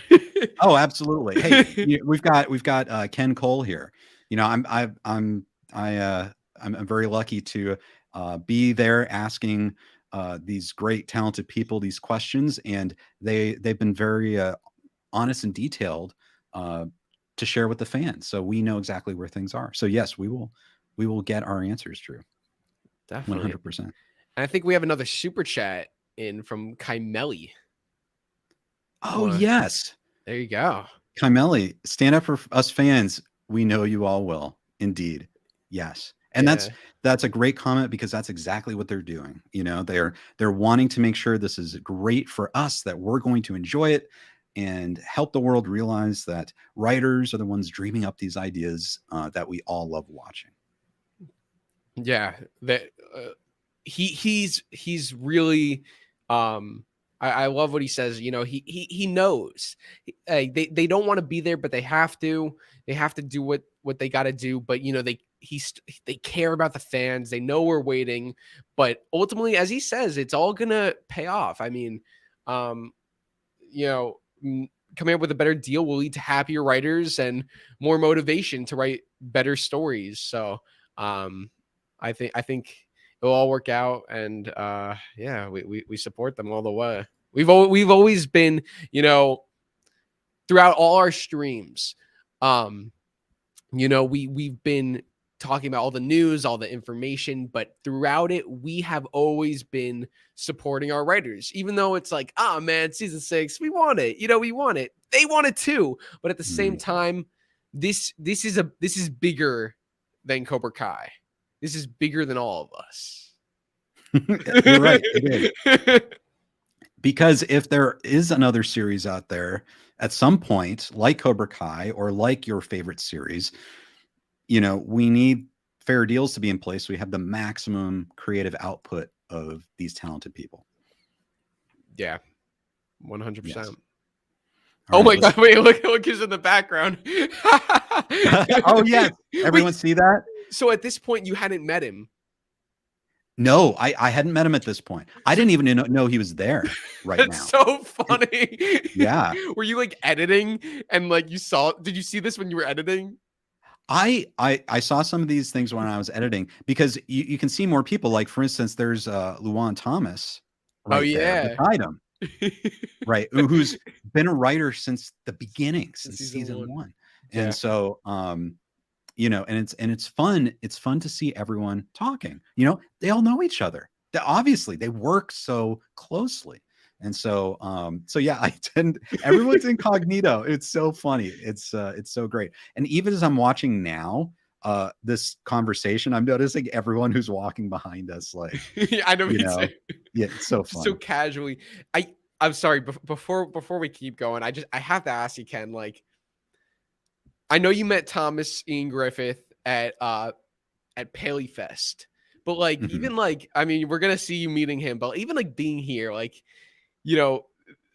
this is like, I know like how big of a Karate Kid 3 fan you are, and this goes back, like to you were such a fan of that movie, and then now Thomas Ian Griffith returning, and now here you are, like, you've cultivated a platform where Thomas Ian Griffith, someone who had no idea who you were, and you were just a fan. Now like, he respects you, he appreciates you, and like, and now you're talking to him, and you're picketing with him, and like, what is that like coming all that way to now? Well, Drew, that very kind words. Thank you so much. It's incredible. It's incredible. Obviously I'm a filmmaker. I've done a lot of stuff. I've worked with a lot of very high profile people in my career. I don't get starstruck very easily. Thomas Ian Griffith, I'm definitely starstruck. So it's just absolutely incredible. But the thing is, it's even if you're starstruck for a minute, being around Thomas or Josh Hayden, Alicia, they're so disarming. They're so gracious and disarming that you just feel comfortable. Yeah. And so it's really incredible, but it also kind of reveals the power of acting, because you see these people in real life and you realize how great actors they are, because they're completely different than who they are in real life. Like you feel like you could just say, talk with Thomas or Alicia in real life and just have an amazing conversation, but you might not have that amazing conversation with Terry Silver or Sensei Kim. You know what I mean? It's really, it kind of shows how great actors they are. Dude, I would love to see your reaction if like you wait, like one morning you wake up and you look around and it's like, wait a second, I'm in the original Cobra Kai dojo. What's going on here? And then you have Thomas walks in dressed as Silver, and like, he's like Kenny boy, like, man can't stand, can't fight, like, I feel like that would be like, you're exactly right. You feel like you're talking to a different person, but like, oh my God, just imagine if you're talking to him and like, he's like, okay, I'm going to get into Terry Silver mode now.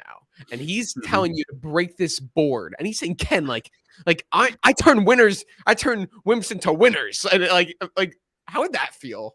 I don't think I could handle that, Drew. I really don't.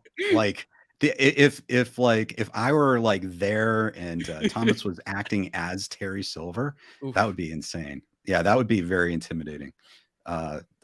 My personality might shift to try and cope with the situation. I think I would cry. I think I would just say, no, Thomas, please. I'm sorry.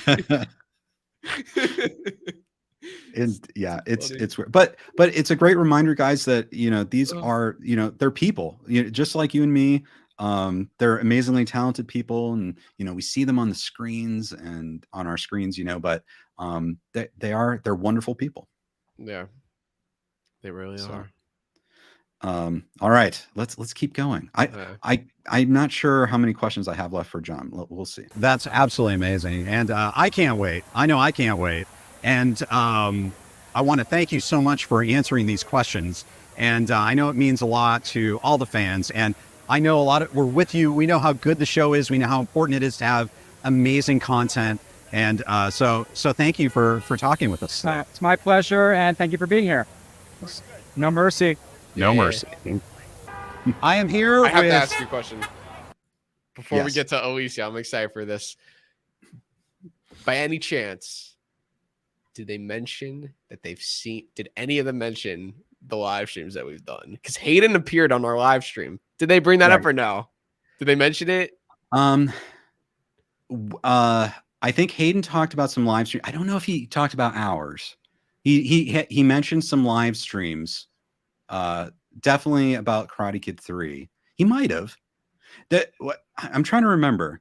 I think it's safe to say though that, like John said, they're very aware of the conversations in the fan community and stuff, and so yeah, they're obviously, you're right. Like Hayden showed up, so, and I think my sense is he will show up and say something when he feels something needs to be said. So yeah. So he will contribute. He'll probably come on here and be like, Ken, make sure you make me look good in the video or something. Ken, you got the wrong side of me. You got my bad side or something. Yeah, they're hilarious. They amazing senses of humor. Amazing. Yeah. So Right, here we go. here we go. Here's Alicia Hannah Look at Kim. that outfit. Great outfit. Yeah, she just very Sensei great. Kim Oh, I was talking herself. about you. Oh, thanks, Drew. I appreciate it. Thanks. Alicia too. Yeah, Alicia too. I spent 90 minutes putting that together. So There we go. anyway, just kidding. Alicia Hannah Kim, thank you so much for talking to us today. We're here in this picket line for the WGA, the Writers Guild. So tell us about why you were here today and why it's so important for everyone to see what's going on. I'm here to support Team Cobra. I think. Oh my Oh my gosh! Oh my gosh! Thomas Ian Griffith. Support Thomas. I'm here to support Thomas, the tallest man in the universe. No, Did he see you?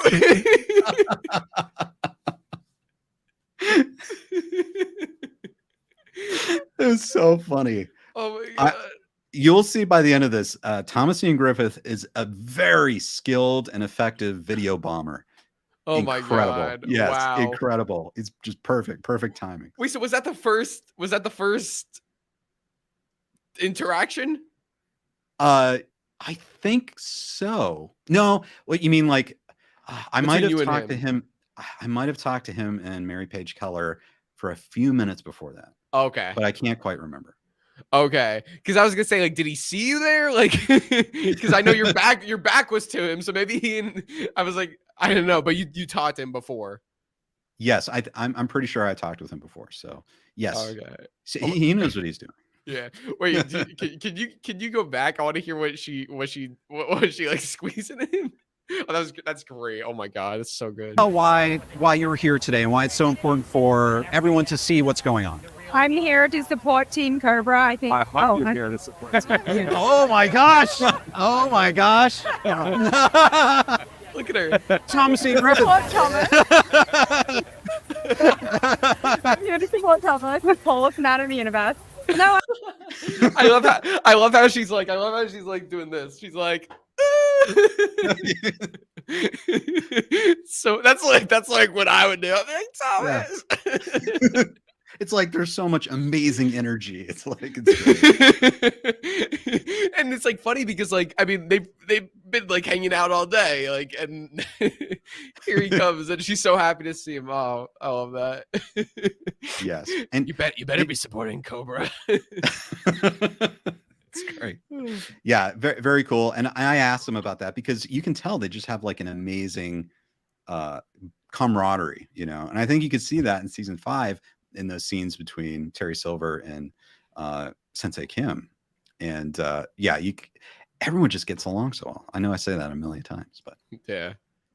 Okay, so here's her real answers. I'm here because, you know, it's really important. Our show obviously is halted production because of the strike, and our showrunners are out here, our writers are out here, and so it's really important for our show to come together in solidarity, and I hope that we can get a resolution to the situation. It's really unsustainable and untenable for all the workers, you know, to be on the street and having to picket, so I'm hoping that we're able to move forward as soon as possible, but until then, we're here like a sign with your t-shirt.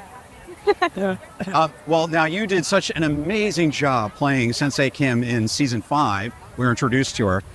What can you say about that experience so far?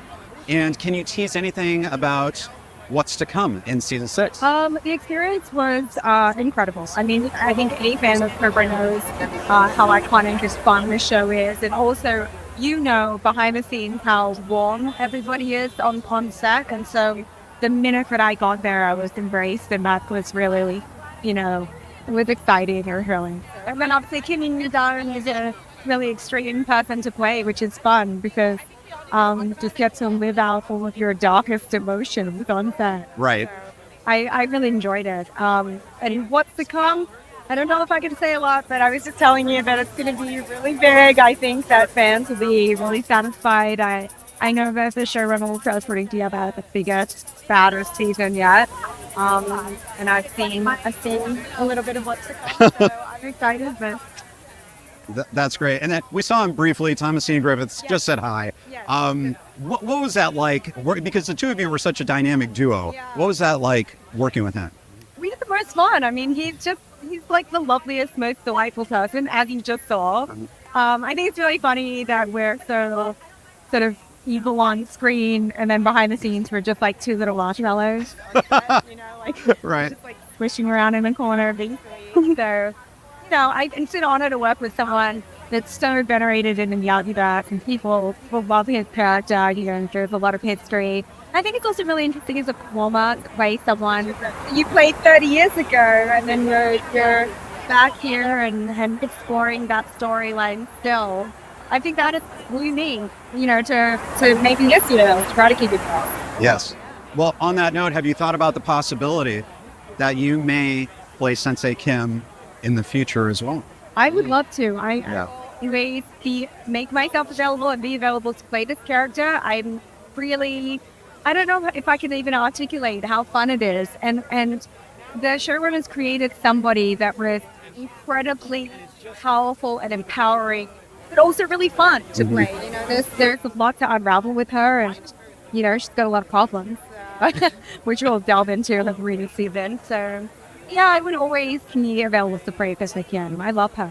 She's crazy. She has great hair. She does. Better than me. She's really extreme pattern stuff. Yes. Travel in like private jet, which is, you know, not climate friendly.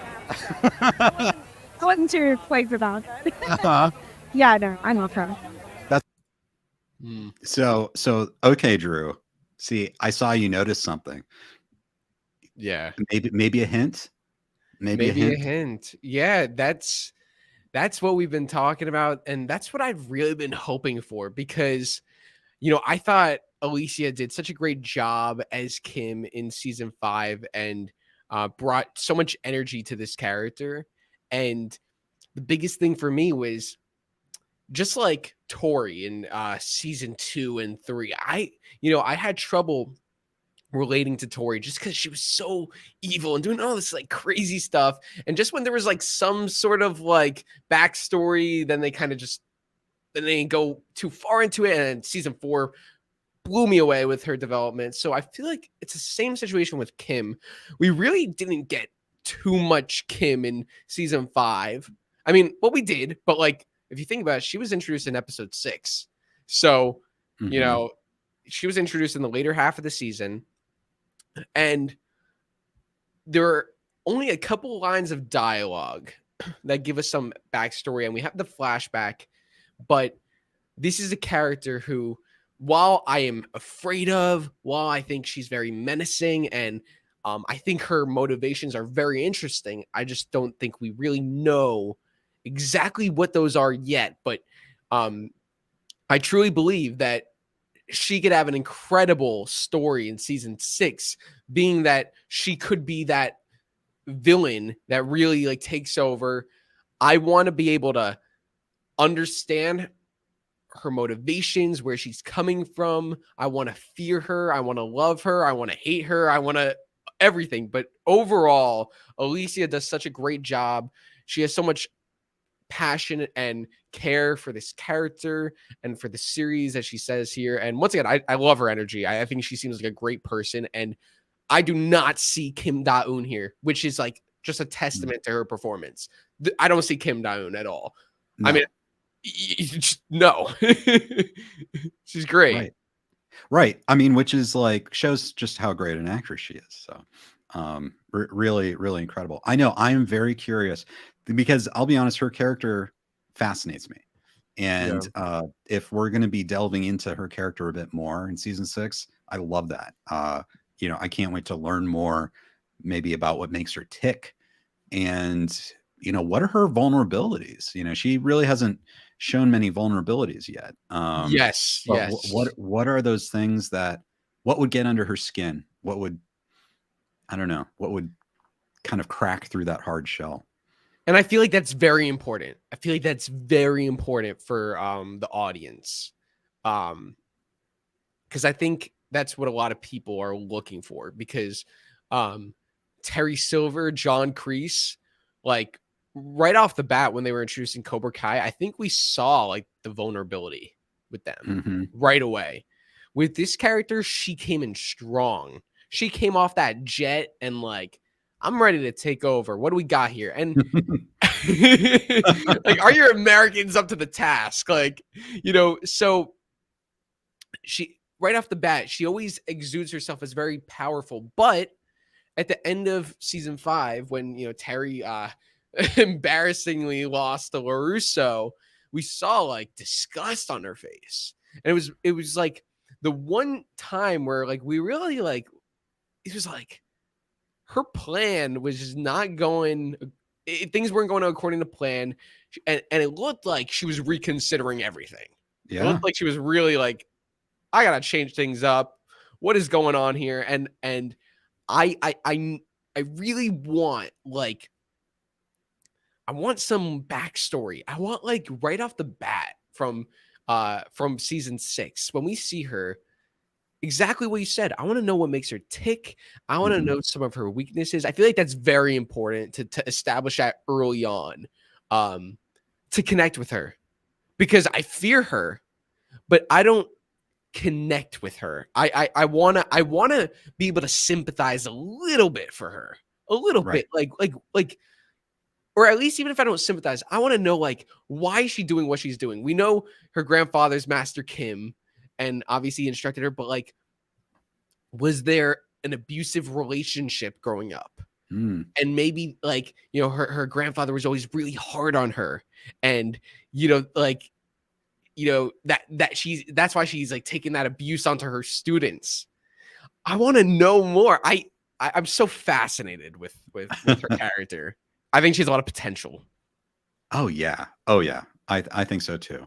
Yeah, and all indications are we're going to see her, so that'll be fun. And she knows what's going to happen. She mentioned that, right? Yep. She has a very strong idea, it seems, what's going to happen. So, yeah, fascinating stuff. I talked with her before this and had some conversations, and yeah, it does seem like she knows kind of what's going on, or at least generally in season 6. And but she didn't tell me, so I don't know. But yeah, absolutely. Okay. Yep. That's what she did. She did the whole throw the key. I'll go back. Tell me where that spot is. I'll go there. I'll find that key. I'll find that key. Just run down to the next strike and see if it works. See if we can open up the secrets. Yes. There you go. Okay, let's see what's next. It's wonderful. Well, Alicia Hannah Kim, thank you so much for talking today. And we're all so looking forward to seeing you in the future on Cobra Kai. So, Coming out and covering the strike. of course. Want that fans know why the show has hit the production and why we're out here. Yes. Goodbye. Thank you so much.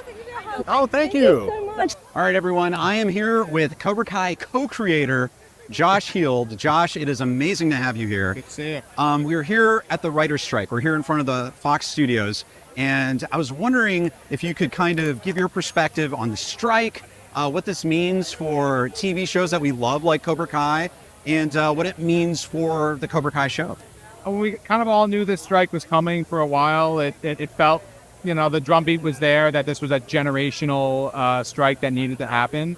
It was a generational negotiation, I should say. Like, the strike felt inevitable, and now we're here, and it was, I guess, because what needs to happen is the contracts that the writers get need to kind of match the work that's being done. The contracts that exist, the template for how writers are employed and treated is something that might be familiar if you're making, Three's Company back in 1981, but doesn't really make sense if you're writing a 6-episode, limited series for Netflix in 2023. So, the Writers Guild is really just after a fair contract that acknowledges how episodes are made, how long it takes to make them, how writers are compensated, and how writers can make a career out of it. And so it doesn't turn into a job gig that people aren't sure if they could stay in the profession. So it's necessary. I hope the two sides can experience some movement, both, in a positive direction, and get back to the table and end it. So as far as writing in the Cobra Kai series, how integral are writers to the show itself? I know a lot of people think, oh, you kind of maybe write ahead of time and then you go shoot it. Like, what is that process like for Cobra Kai? We're writing constantly on Cobra Kai. I mean, we have an initial script that, either we will write or somebody in our writers room will write. That script goes through multiple drafts before production, during pre-production of any given episode, while you're making an episode and you're rehearsing and you're seeing things on the day. You might change something significantly that not only change something for that scene, but will change something and have a ripple effect through other scripts. So it's crucial for a highly serialized show like ours to have writers, not just in a writer's room period, but through production to be able to track these changes, pitch fixes. Sometimes you lose a location, you have an actor who gets sick, who can't be part of the show anymore, and the show needs to still continue on and make sense. And without a writer there, you really are just beholden to this script that no longer matches the situation. So, I mean, that's kind of what the reality of making a serialized show is now versus making a traditional broadcast sitcom, where it was more, here are 3 sets, here are 5 actors, here is the situation of the week. And, your final script might have joke changes, dialogue changes, but not massive changes that carry over into the next episode. It's kind of like you're writing an ongoing movie that is happening in real time. So the writing is and has always been a crucial element. Wow. Yeah. Let me just say, like, Josh Heald, he is so nice. I have a feeling that if you got into like a business negotiation with Josh Heald, he would be a very effective and potentially intimidating negotiator. He just knows his stuff. Like he's just no nonsense, I think. I don't know. That's just me. Yeah, he's very well spoken, very knowledgeable. He is I would say, in terms of social media activity, the quietest of the big 3, but definitely still just as integral and smart, and always great hearing what he has to say. He actually did you see his Instagram live that he did recently? I did. You saw that, right? That was interesting, right? That was fascinating. That was really good. That was a really good interview, I thought. Yeah, I actually screen recorded like as much as I could of that, just to have it. I don't know if it's still up. I'm not sure. I don't know what platform it was on. We could I don't know. I don't know if, but if people want to check it out, I don't know where they could check it out, but that was really cool too. If I remember right, it was the Wilshire Boulevard Temple and on Instagram. Good memory. Yes. So check that out. I mentioned it to him. I was like, hey, I saw you. Yeah, I saw your interview. And he's like, yeah, it was fun. So but he talked. Yeah, it was a great interview. Yeah, and I have to say, Ken, great questions. Great questions. Oh, thanks. Of course. I really hope, like, I'm so glad that all of you are here watching this stream. I really hope that, like, this is the video that people need to watch, because you know, you still have those comments, like, rightfully so. There's a lot of general Cobra Kai fans out there who just don't keep up with everything, which is understandable. And they're just joining now. What's going on with Cobra Kai season 6? They're laying it out right here. Great questions to evoke great responses that really just clarify a lot of the speculation. It's pretty cool, Ken, that, like, I mean, you and I, we've been speculating based on tweets and little things, and you know, we've been saying, like, oh, like, if only we could just hear from them, if only we could talk to them, and here you are, like, you know, getting to talk to them and really get clarification. And what's pretty cool is, you know, we a lot of the things they're talking about are things that we've been mentioning. So none of this is coming as a shocker to us, or at least if you guys have been following us. So yeah, continue to follow us for all the right information. No, I'm kidding. But it is cool to, yeah. I was just going to chime and say, absolutely follow us, guys. If you're watching us right now, no matter what platform you are, you haven't subscribed, go ahead and hit subscribe, the like, notification bell, and you get stuff like this when it comes out. And so definitely do that. Anyway, I just want to throw that out there. Oh, definitely. Yeah. Subscribe, leave a like, share, all that stuff. And yeah, really, really cool that I mean, from the sources themselves, like, and like, you know, I hope that articles come out saying Ken Cole got this. I mean, got this deadline. What's going on with Cobra Kai season 6? Well, Ken Cole interviewed the writers directly, and they said this. So there you go. Hopefully that happens. Well, and I'll just say, I really appreciate Josh and Jon and Hayden and everyone. You know, we'll see Thomas and Mary and then Alicia, but I really appreciate them talking to me, because, you know, we're having conversations. I think as followers and fans of the series, we have kind of a unique, detailed set of questions that might be different than just like some general journalist, you know, who's covering the industry. And I am just so thankful that they were so, as you said, honest and forthright and detailed in their responses, and they kept on giving more information, and it made me think of new questions. And so I'm hoping that by the end of this video, 95% of everything you had questions about is solved. Great. And yeah. I have a fun question for you. Okay. So I'm curious. These are the guys that write Cobra Kai. So all of the stories that we love, all the dialogue that we love comes from them. I'm curious, when speaking to them, because you spoke to them for a while, and I know you mentioned that you had a long conversation with Hayden too.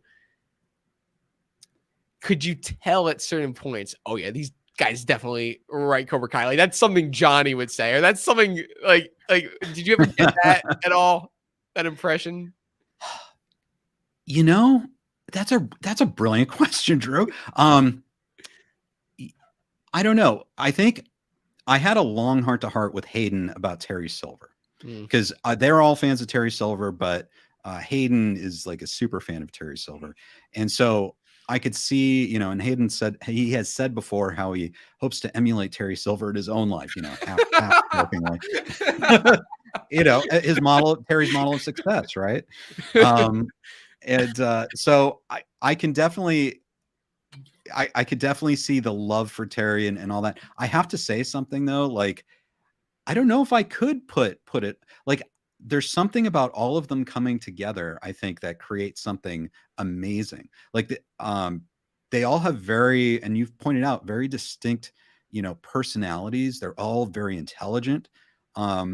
And I don't think I think their personalities are very different than the characters in the show. So I think they're just that good of writers. Yeah, definitely. I remember talking to Hayden, and I just remember a couple things he said to me. I was like, oh my God, he's literally quoting Johnny Lawrence. Like even though even though it wasn't a Johnny line, it was like, oh, that could have easily been something you write for Johnny. So it's funny. That's cool. Yeah, that's funny. Yeah, it's they're great. They're great. Yeah, Josh is awesome too. Really nice. And I'm very curious to hear what else he has to say. Indeed. Yeah, and he was there with his family too, I think. Oh, So really? yeah, that's pretty cool. Everyone's come out to strike. So all right, let's see what he says. Now people have talked about AI. It's exploded over the past 6 months. How much of a threat do you think that is to the profession of writing? I see AI as a interesting tool that both the writers can use, the studios can use, but it's a tool. It's something that can be suggestive. It's something that might suggest a marketing plan for how to launch a season. It's something that might suggest a storyline or an idea or a genesis of something to look at AI and say, this is how we are going to tell stories, really doesn't make any kind of sense. I'll use one of my own movies as an example, A Hot Tub Time Machine. I don't think AI would necessarily just come up with Hot Tub Time Machine. I think if you asked AI now to write a Josh Field style feature film, it would take elements of that because AI has to pull from somewhere. But unless people want just derivative material that is regurgitated type of content based on everything that's come before and nothing absolutely brand new, then I would say you need writers. You need the genesis of an original idea. And I don't think AI is showing an original idea. I think it's showing the ability to mimic what is out there based on material that's available. And it's always more beautiful to bring something to life than to create something in a lab. Absolutely. I do have to say, my first question is, I noticed there's a lot of honking. Did you what was the choice for inserting those sound effects into the video? Well, yes, it was. I thought about it very deeply, and I spent hours finding the right horn sounds to put specifically at the right places. Yeah. Thank you for noticing. I really appreciate it. I think it really adds the atmosphere. So props off. It must have been a lot of work editing these interviews, but to add the honking to yeah. I think I spent about 5 hours editing the interviews and about 8 hours putting in the honking. It's no, I know it's like that. It's just like, oh geez, it's great, because people are voicing their support from their cars, but sometimes it's hard to hear, but still easy to hear. Still very good stuff. Oh, good. Yeah. Well, thank you, Drew. Now he's talking about AI, which we'll go ahead and plug our Tuesday live stream where we're going to have AI actually maybe write season 6. We'll see how it does. Yeah. That'll be fun. But yeah, was anything you noticed here about his answer on AI that was new or surprising? I think he summed it up perfectly, with what we said. It's I do like what he said about he didn't just say, oh no, screw AI, whatever. He said it can be used as a tool. It can help because technology is evolving and growing, but to just replace humans with these robots, it's not the way to go. And I think there's a balance there that Josh is talking about. So hopefully the studios listen to this man. I hope so too. Yeah, and I agree with him. It's better to have humans coming up with the ideas, I think. Absolutely. Yeah. Now we know that season 6 is coming, and there may be a bit of a wait. What would you say to fans as far as maybe a tease for season 6? It's gonna be big. It's gonna be great. It's gonna be a lot of karate. It's gonna be a lot of kicking and punching. All the things you love. I mean, anything you love about Cobra Kai is going to be in season 6. Any storyline you're hoping to see resolved will most likely be resolved in a way that is satisfying and thrilling. And there's going to be a lot more surprises to come along the way as well. You know, the first season was our most important season in terms of recreating the Karate Kid universe, creating the language of what the Cobra Kai universe is. The last season for any given series is equally important. You have to bring this large jumbo jet in for a landing that, you know, there's other landings to look at in terms of, you know, how shows end and how they go out. This one has to make sense for this universe, but it also has to be original as well. And it's going to be a really fun experience making it. It's going to be an even more fun experience watching it with everybody when it comes out. And I just can't wait to get out of, you know, this strike and have a fair deal so we can get back to the writers' room and keep writing it. That's wonderful. Well, thank you, Josh, so much for joining me today on the picket lines in front of Fox Studios. We hope that an agreement can be reached as soon as possible. Thanks, Ken. Strike hard.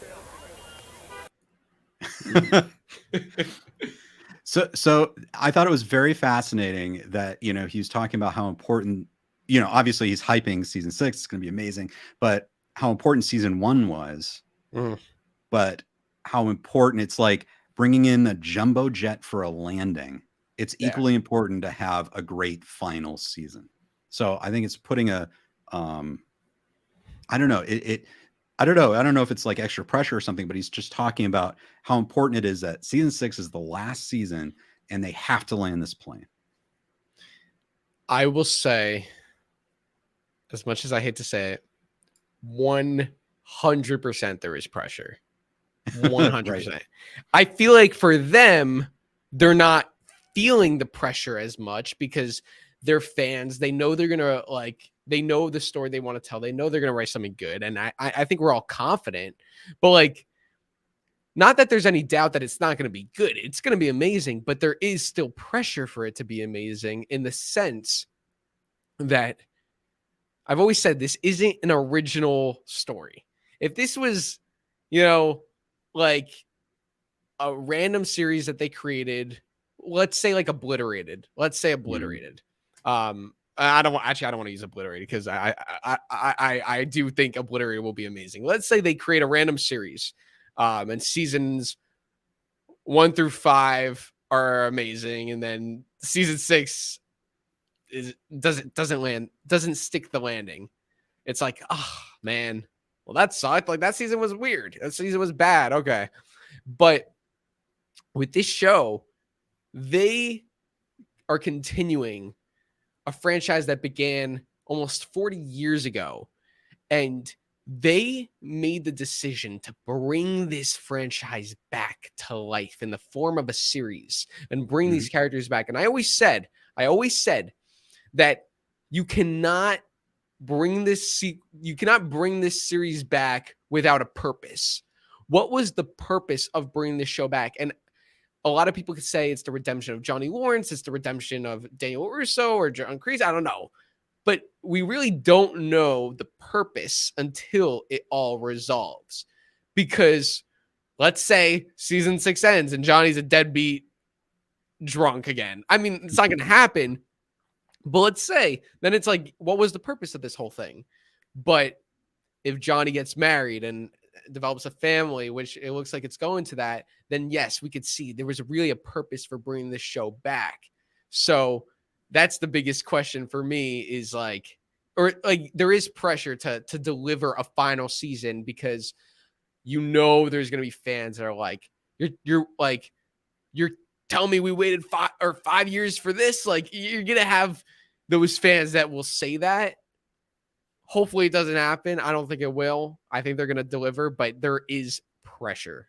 So that's my little spiel. Oh yeah, Drew, 100%. Because remember, I don't know what you thought about this, but remember Game of Thrones. Yes, that's what I was thinking of. Yeah. And that show was just, it came so strong out of the gate, had such a big following.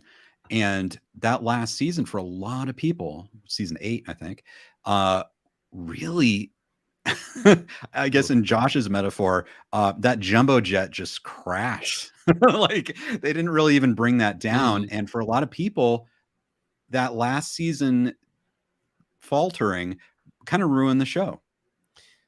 It ruined the whole, like, yeah, people will go back and be like screw the whole thing. Yeah. Right. And so I think they know that. And just conversations I had with everyone, it's like they understand, like they get it. Like they're very smart. Like they understand all these things. And yeah, I don't know. Like with Game of Thrones, I don't know why that happened. I heard stories that maybe the showrunners kind of wanted to just end it.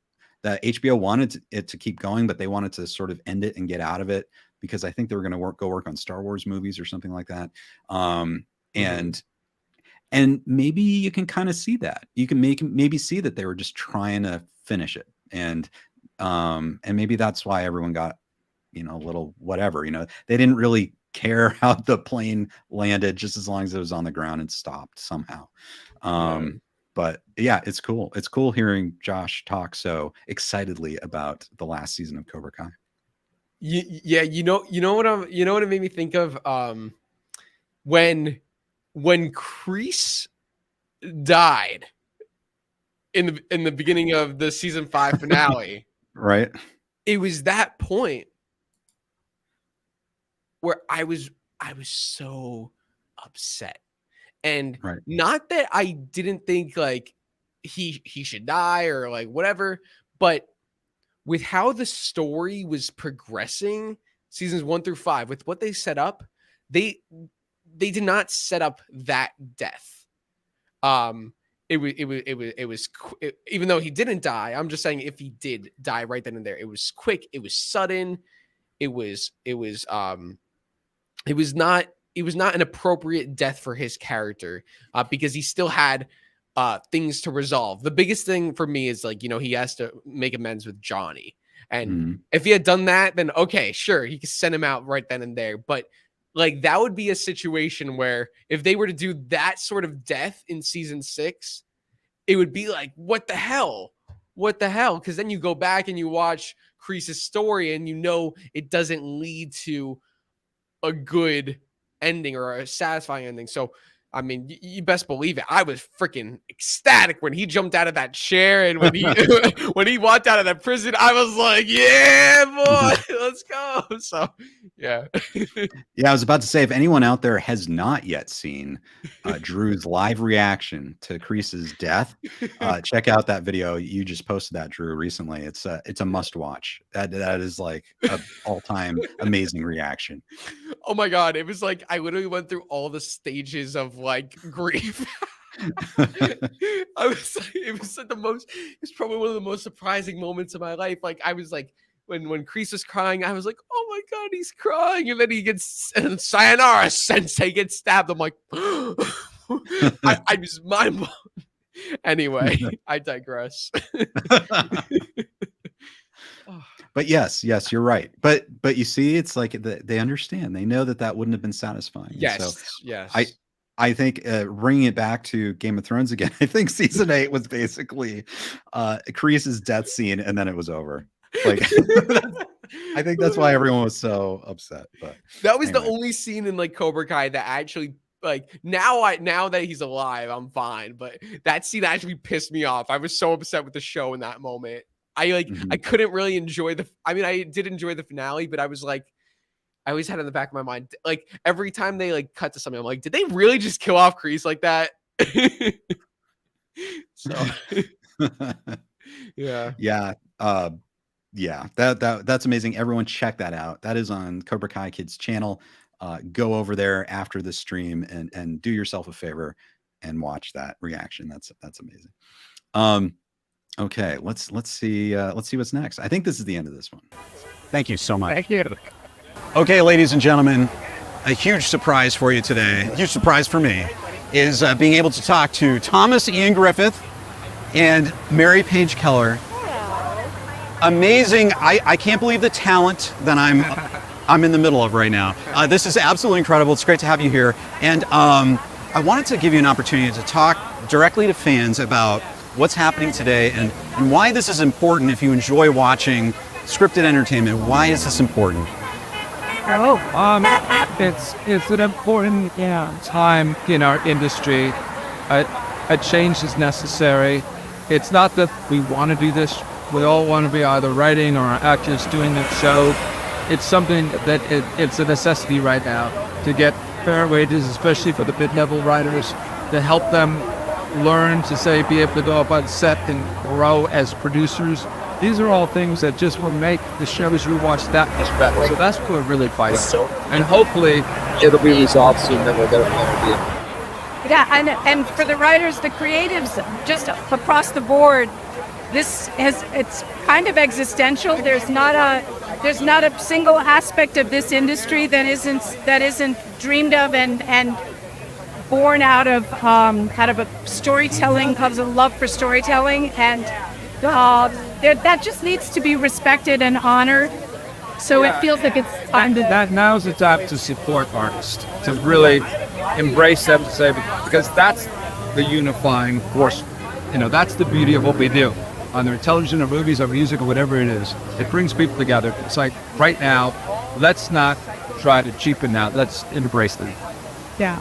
Absolutely. Well, I'm glad I get to speak to both of you because you're both such talented actors as well as writers. And how important is great writing for great acting? Essential. Yeah. It's we're in all that.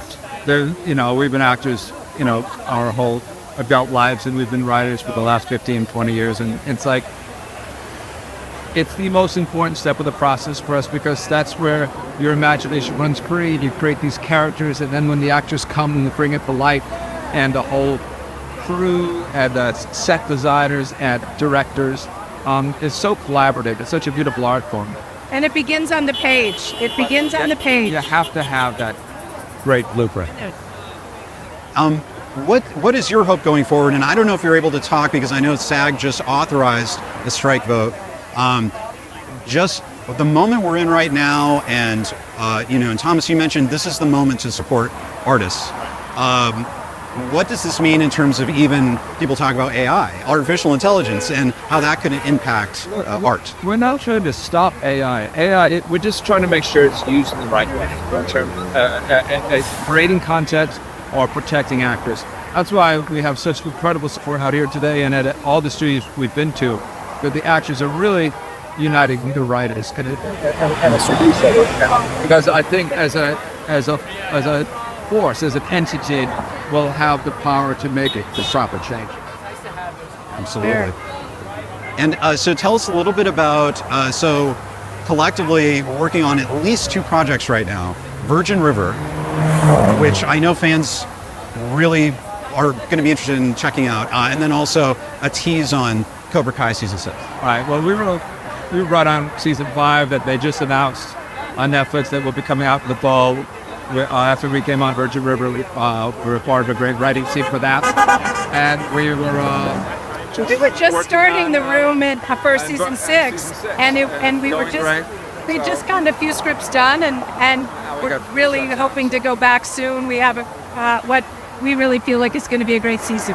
But yeah, it's going to be a really season 5. I think you'll love. Season 6 is going to be great. As far as Cobra Kai, I'm trying to get some info out of these guys. They're all here. I know. They're all very tight-lipped. What's going on? You don't know. Is there a place for Terry Silver in that world? Come on.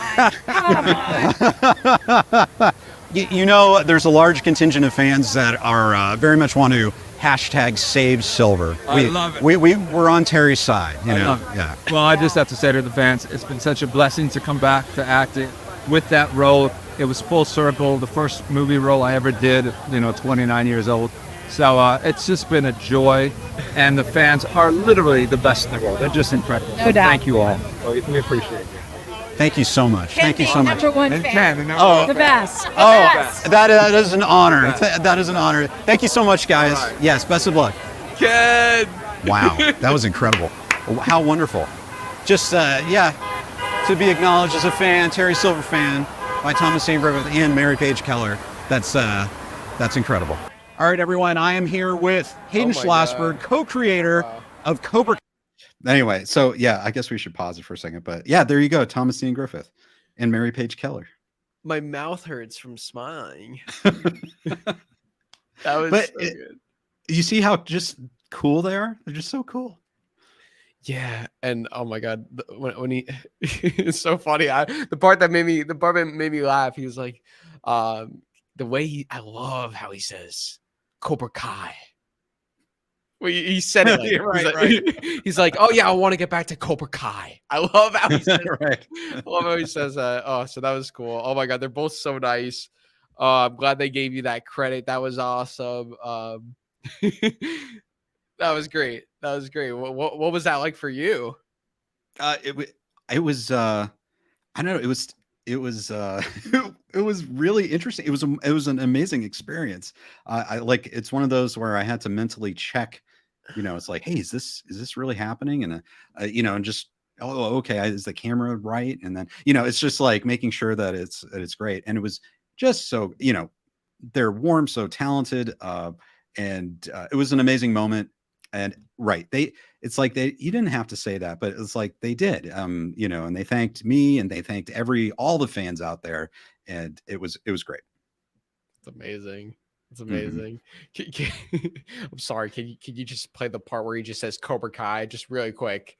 Yeah, let's see. I just like that that just, I just love that. It's probably my favorite part. It's just Yeah. Well, I just have to say to the fans, I think it was like right after you asked the question. He's like, oh well. but yeah, it's going to be a really season 5. I think you'll love. Season 6 is going to be great. As far as Cobra Kai, I'm trying to get some info out of these guys. They're all here. I know. They're all very tight-lipped. What's so not? You don't know. Is there a place for Terry Silver in that world? Come on. Like, yeah, he's in it. I like how it's funny how none of them, like, what do you think about, like, it's really weird how none of them, they're making it like this big secret of like if he's like even in the season or not. Like Kreese, even though Kreese went to jail, we knew he was going to be in season 5. So why do you think they're making it such a big secret? Like Thomas is like, I don't know if I'm in it, and Alicia, I don't know if he's in it, and John, Josh, and like, why do you think that is? I don't know. I don't know. I've noticed that, I could be wrong about this, but my sense from previous seasons is that Thomas Ian Griffith is never the first to spill the beans. I think he's just naturally secretive about, what's coming. So, it could be that, I don't know. Maybe he was told that. Maybe we don't know. He's in jail.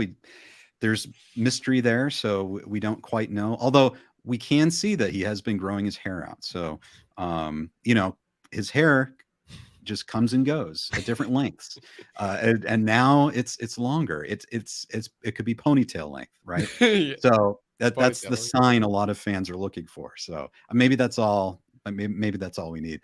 To me, it's the gleam in the eye of a man who knows something good is coming regarding Terry Silver. That's just my personal interpretation. Definitely. I think she even knows. She's like, come on, you're in it. Yeah, right. That was pretty funny. Yeah, it's and then we'll see. Oh, Hayden there he is. He's another showrunner and a great fan of Terry Silver. Hayden Schlossberg, co-creator of Cobra Kai, genius. I think all you guys are fans of Terry Silver, but Hayden is a special fan. So we have a kinship here amongst you, all you Terry Silver fans out there. So Hayden, let's talk about Cobra Kai season 6. Right. What do you want to know? I'm not like the other guys. Okay, all right. So ask away. Okay, very good. So does Terry Silver get out of jail? That's okay. He doesn't have to answer that. Do you want me to answer that? I kind of don't. Then I won't. Yeah, but you've seen the movement to save Silver. I have. Yes. Okay. I've seen the Save Silver campaign. Okay. I am 100%. I'm a huge Terry Silver fan, so I don't want him personally to be like left in oblivion. Sure. I want him to wreak, whether you call it havoc or whatever you'd want to call it. So order, great leadership. Yeah, havoc or leadership or You know, is he a mentor? Is he a monster? I don't know. Right. I actually do know, but it's yeah, you know, it's a big last episode, and you know, but we also have a final season, so anything is possible. That's great. Well, as far as season 6, what's the status? Like, what has happened? We have this writer's strike here that's impacted everything, and we saw the news that production's been shut down. So, can you give everyone kind of a status update with Cobra Kai season 6? Yeah, it's just been delayed like every other show right now. You know, it was weird. Our first day of shooting was like the day the strike was going to be determined, so we knew going into it that was a possibility. But it was only a possibility, so we had to be ready to shoot, you know, the whole season. Now, we don't have all the episodes. When we start a season, we don't have all the episodes written. You know, usually we have a few episodes that are finished, a few episodes that are kind of in an in-between stage, and then a few that haven't been started yet. Wow. And that's kind of where we were at. And and it's you know, weird to go full steam ahead ready, but then having to hit the brakes right away. But you know, we were prepared for both possibilities. So, you know, we'll take advantage of the break and, you know, look at it with fresh eyes and try to have it, you know, turn lemons into lemonade with it. So, but, you know, the only frustrating thing is we want to be shooting it. Fans want to see it. We want to see it. So, you know, there's a delay as a result of that, but you didn't know when it was coming out anyway. Right. So you don't know, you know, whether it's going to be a delay or not, really. So don't even worry about that. I gotcha. Well, so, and just so we know, I know there's been a lot of talk about when seasons are released. Is that something you know ahead of time when you're going into shooting a season, or is that determined later by the distributor like Netflix? It varies sometimes, and sometimes there's outside forces that change plans. We've had situations where, you're thinking it's going to be a certain release date and then it changes. So, you know, we had an idea of how the final season was, you know, there was talk about that, but we also knew that could change. And, you know, now with the strike, things are kind of up in the air. But listen, it's one of Netflix's big shows, and we've already, you know, kind of gotten into the writer's room on it, so it will happen. It's just let's just cross our fingers that the strike goes, you know, by quickly, and that there's a good deal for writers so that we can get back to work. Right. Okay, so I'll pause it there because there are some nuggets in there. Yeah. What did you think? So the first thing that really hit me was, you know, he kind of goes into a little more detail about like the state of the scripts, like as they're going into production. And he says that there are a few that are pretty solid, a few that are kind of in the middle, and then a few that are really, really like rough. And so that's a new detail. That's a very big thing that I think we learned, that John earlier in the stream was talking about how several scripts have been outlined, several scripts have been finished, which line up with what Hayden was saying. So at first when John said several scripts were outlined, several scripts were scripted, I kind of thought he meant like maybe like that was the same thing. Mm-hmm. He was just talking about the same scripts, but now I think he really meant like we have several finished scripts, we have several sort of outline scripts, and we have several scripts like in the air, or like they probably have the whole outline of the season, but when they're on set, they are filming for a couple months. Usually it's about like 4 months, so they probably are writing those later episodes over Zoom, which is what I think Hayden made a post mentioning about, like doing Zooms with the writers. Mm-hmm. Now, to me, because there is a lot of question about like, is season 6 going to be a longer season? Are we going to have more episodes? Is it going to be a longer runtime? I'm kind of feeling like everything seems to be like the way they're describing it seems to be like the normal. This is the norm. Mm-hmm. So even if we do have like longer episodes in length, I'm kind of thinking it's still going to be that 10 episode format. That's kind of what he described. That it just kind of seems like he was describing it as the normal. Like what are you getting from all this? Yeah, like, he does talk about, like, we've got a few scripts that are ready, a few scripts that are in the middle, and a few, it's like definitely sounds like 9 or 10 scripts as opposed to like 13 or 14. And then of course we could have longer episodes. But I don't know. It's interesting what Jon had said before too. Maybe they were thinking they were going to shoot more elaborate, longer episodes, but if they forced the production to keep going, and they would have needed to go back and do reshoots that cost money, maybe that would have interfered with like how long these episodes could be, just because they wouldn't have the budget to do the extra stuff that they were planning on doing. I don't know. But yeah, I thought that was you're right. To me, it does feel like he's talking about a 10 episode format. And yeah, that's the one question I didn't ask was how many episodes is it going to be, and is it going to be longer? But who knows? If it's a long strike, maybe we can ask some more questions. I don't know, but yeah, I thought that was very fascinating. Yeah, I mean, listen, if there is anybody you want to ask that question to, it's Hayden. It's Hayden. Hayden's the man. I love how like usually it's the interviewer who says, "Oh, I can't talk about that." But it's the interviewee who says, "I can't talk about that." But I love how in this case it was you, the interviewer, who's like, "Oh no, please don't say what's gonna happen in season 6." He's like, "Oh, but I want to. I will. I will tell you right now." And honestly, like, it's just funny. It's just so funny. It is interesting. I wonder if he would have said. He said he was going to say. But here's the thing. I know some of you are very angry right now that I stopped him. And you want to hear what the answer is. I don't know. I saw some comments that are like, "Hey, I wish I could have." But here's the thing, guys. I just felt like the universe isn't ready yet. Like they're not even shooting it yet. Like it's way early. So I just felt like we need to preserve that. Of course, he could have been fooling too. He might have, even if he answered it, it might have been some kind of ambiguous answer. I don't know because I was too chicken to let him continue. But no, I actually have a lot of respect for you for not allowing him to answer that question. And I think it just goes to show you want to be surprised as a fan. And look, if someone else wants to interview him and ask that question, they will. But you didn't want to know that, so it's perfectly cool. And yeah, let's wait for that big, like, maybe there's like a trailer, a Terry Silver in jail trailer that like, man can't stand.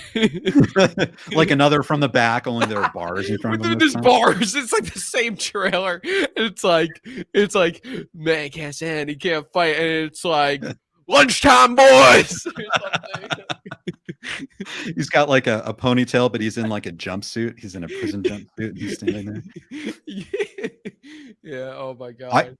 I will say though, if Terry's in jail, it would be fascinating. Like you saw how Kreese started manipulating the prisoners. Yeah. But it would be interesting to see how Terry would manipulate them. Like it would probably be a different type of manipulation, but I bet he'd have them all eating out of his hand very quickly. Oh, definitely. 100%. Right. But mind games. Right. I have a feeling though, he's got so much money and influence. I don't think he would be in jail very long. That's just my opinion. I'll hold for now because I didn't have Hayden answer for sure. Okay, let's continue. Now you're obviously a writer yourself. You're a director. You're a producer. You've seen all of these. You oversee all of these elements coming together. You're a showrunner. Actually, you can tell people, what is a showrunner? What does that do? What does a showrunner do? I feel like it's kind of like being it's like in movie terms, it's like being the director in the sense that you're involved with all the departments for all the episodes. Like each episode has a director that's focused on directing that episode. And I feel like the showrunner's job is to kind of almost be the director, the macro director of all episodes. But that's like, that goes with the production, but that also goes with the writer's room. So like, we're sort of overseeing the writer's room, we're overseeing the production, and then when it comes to post, it's really the editors, who are doing the nitty gritty, but we're overseeing all that stuff. I gotcha. And so all of those elements that you oversee, how... Oh, let me stop there as well. Mhm. So that's what you were talking about before, Drew, when you were talking about the showrunner. And I think that's important for everyone to know. And that's probably the reason why they were kind of stopped from going to the set, because they're doing constantly, they're writing. They have complete total control creatively over what's going on. Yeah, definitely. That was what we were talking about. And you can even see Josh Shield in the back over there. Yep. And some pretzels. Their job is very important to the show. And to not have them there, as he says, they oversee everything. To not have them there. And also, it's not even the fact of like everyone else. It's not that everyone else is incapable, but when you have a show that has established 5 seasons of a certain pattern of work, and then you come into a new season and now you're missing like such an integral part of that show, there's a little, there might be some chaos, there might be some things might be a little disjointed, and we don't know what set was like. We may never know exactly, but we have had some ideas based off of John's comments and Hayden's comments and Josh. It wasn't the most ideal situation. I am very curious, like, to get more on like that. Like, I'm very curious about that first episode, but Right. great explanation from Hayden here about what a showrunner is. Very important to the show. Indeed. And I'll circle back for a second, because he also addressed the question of like, do they know when the release date is going to be? And so he says it varies and stuff. And he did say it's up in the air. So it sounds like there's no hard release date for season 6 right now. Yeah, there we go. No one knows the date.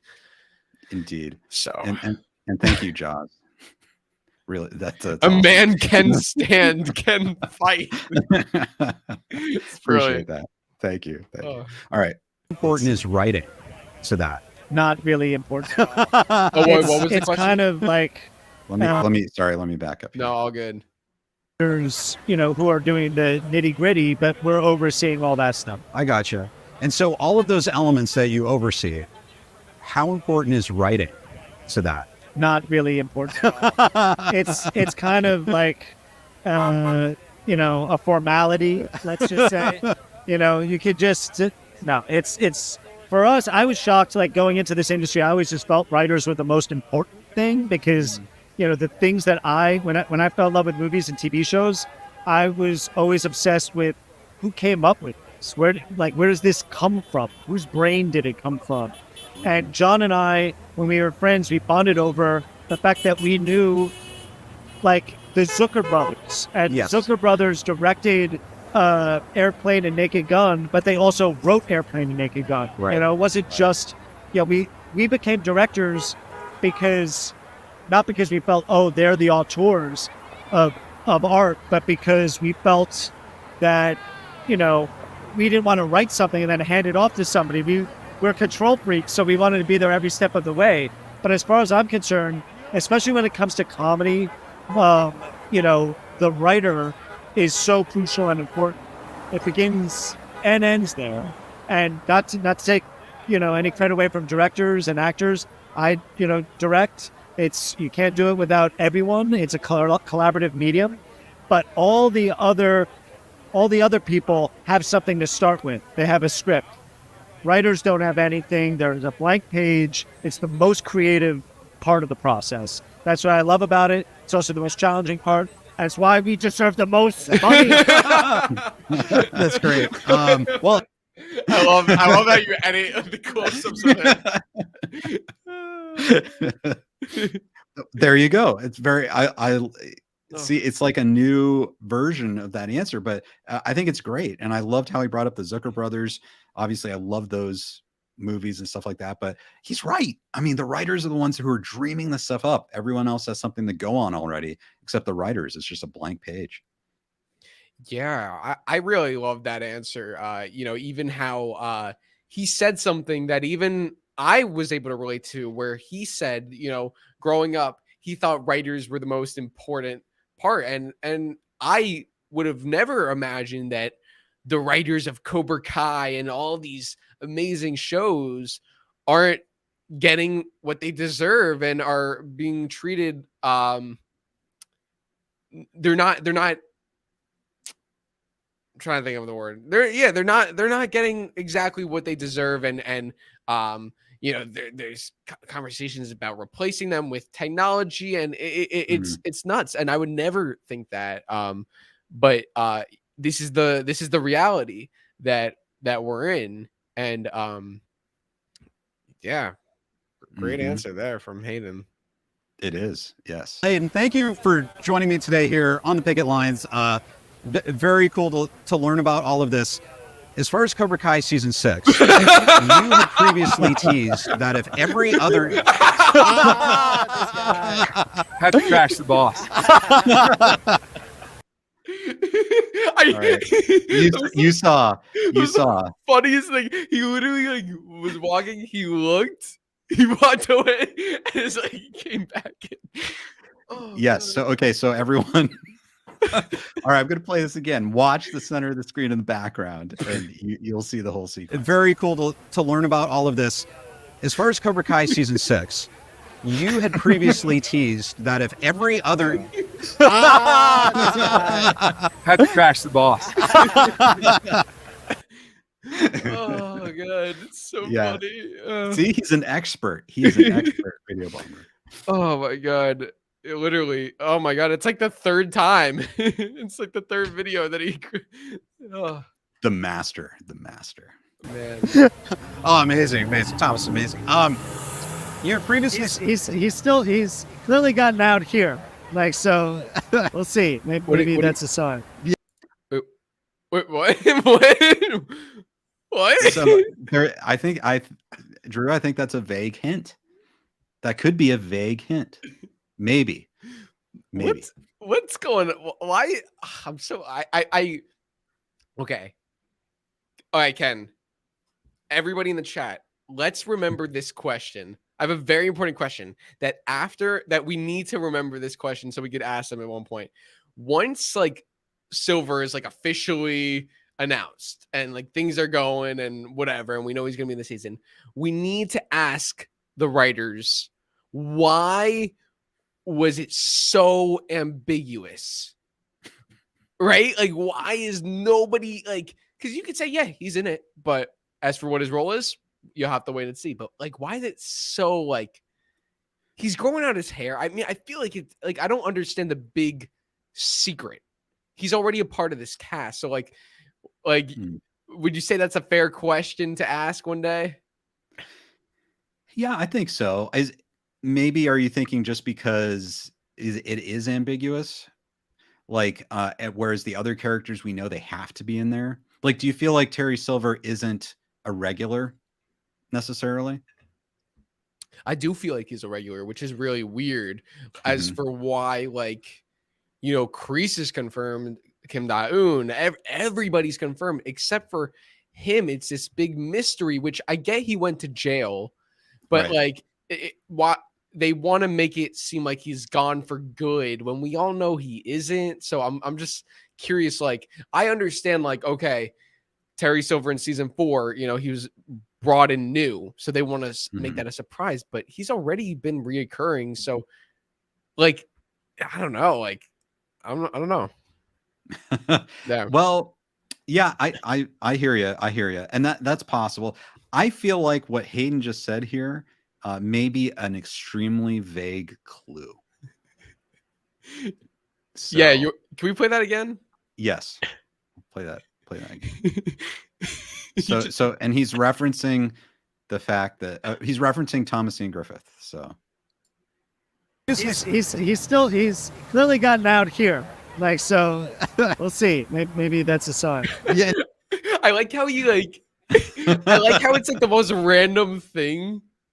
He's just trying to give some sort of hint, like right. That it's like he's like, well, he's here, so maybe that's a sign. Like, he's trying to, like, you know what I'm saying? Right. Yes. He like Thomas Ian Griffith's made his way out here, so you know, maybe that's a sign for something. Yeah. Yeah.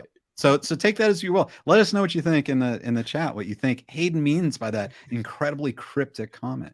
It's funny because you told him not to answer like whether or not he's still in jail, but like he wanted to give an answer anyway. Yeah, he wanted to right. tease Silver, so he was like he did this regardless. Right. So this could be Drew. This could be your very first tease of Terry Silver, official tease. Maybe. Bum, bum. Yes. So we'll keep going. We'll see if he teases anything else. I can't quite remember. Indeed. But you had previously said that if every other season of Cobra Kai were like a meal, season 6 is going to be like Thanksgiving, Right. like a Thanksgiving dinner. Is there another tease that you can give us to convey the magnitude of what we have to look forward to in season 6? I'll just say, we felt you just feel like you could, each season we try to top ourselves. And the last season was friggin' crazy, So it's like, how do you top yourself without it becoming absolutely ridiculous? Well, I don't know. It may be absolutely ridiculous, but if we are going to top ourselves, it's going to be so... I mean, the Seikai Taikai is going to, play a role. And, it's just, it's going to have... Okay, so I'll just pause it there. Yeah. That's something we heard in your live stream, right? That there were thoughts about the location for that. So, but this is like maybe the official confirmation that we're probably going to see. We're going to see that. Yeah, I would definitely say official confirmation from Hayden. I don't think they've really. I mean, maybe they've mentioned it a couple times, but they're very vague about it. But I think like overall, like once we like find out what this season is about, I think the promotion will be the lead up to the world tournament, the Sekai type guy. So pretty cool that he's mentioning this, like how it's just gonna get to this show's gonna get to a bigger scale. And we talked about the budget. Very important to have that budget, utilize the money so we can really create a big atmosphere. They're setting this up to be big, so I want to see something like that. I hope they deliver on it, and I think they will.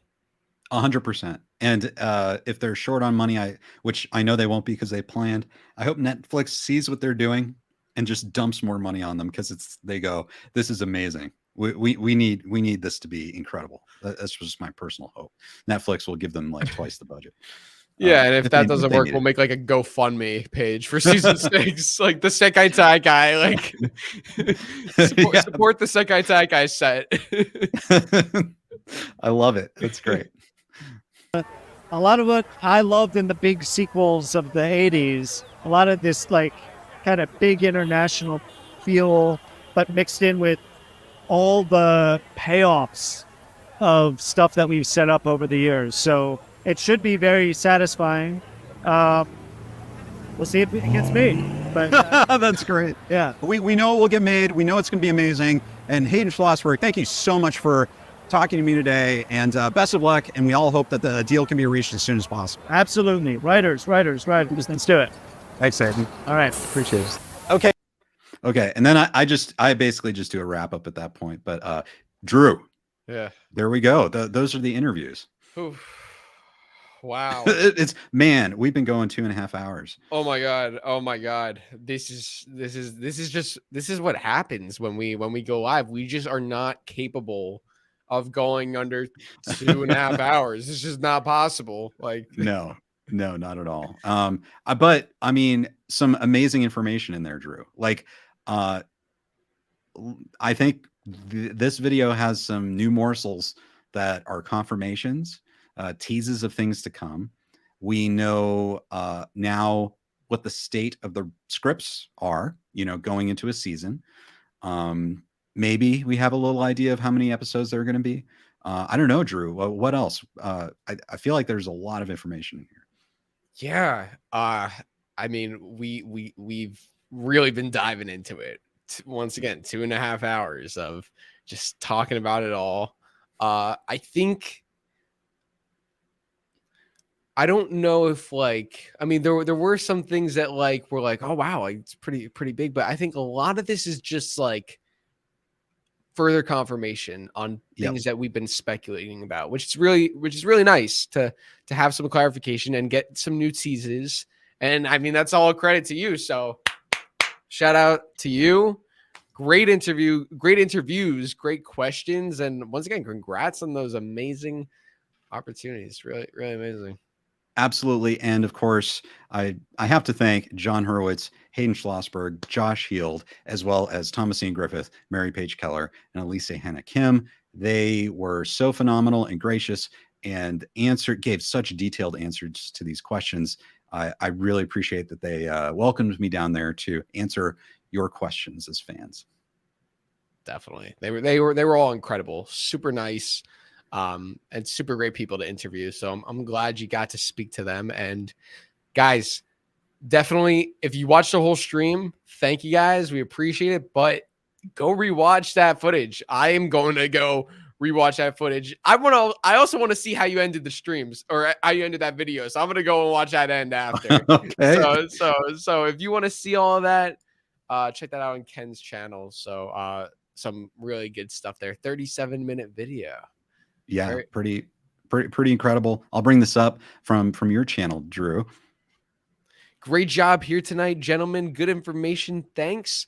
Hope an agreement comes very soon. Thank you so much, Steve. Really, really appreciate that. And we're really glad you had a good time, right?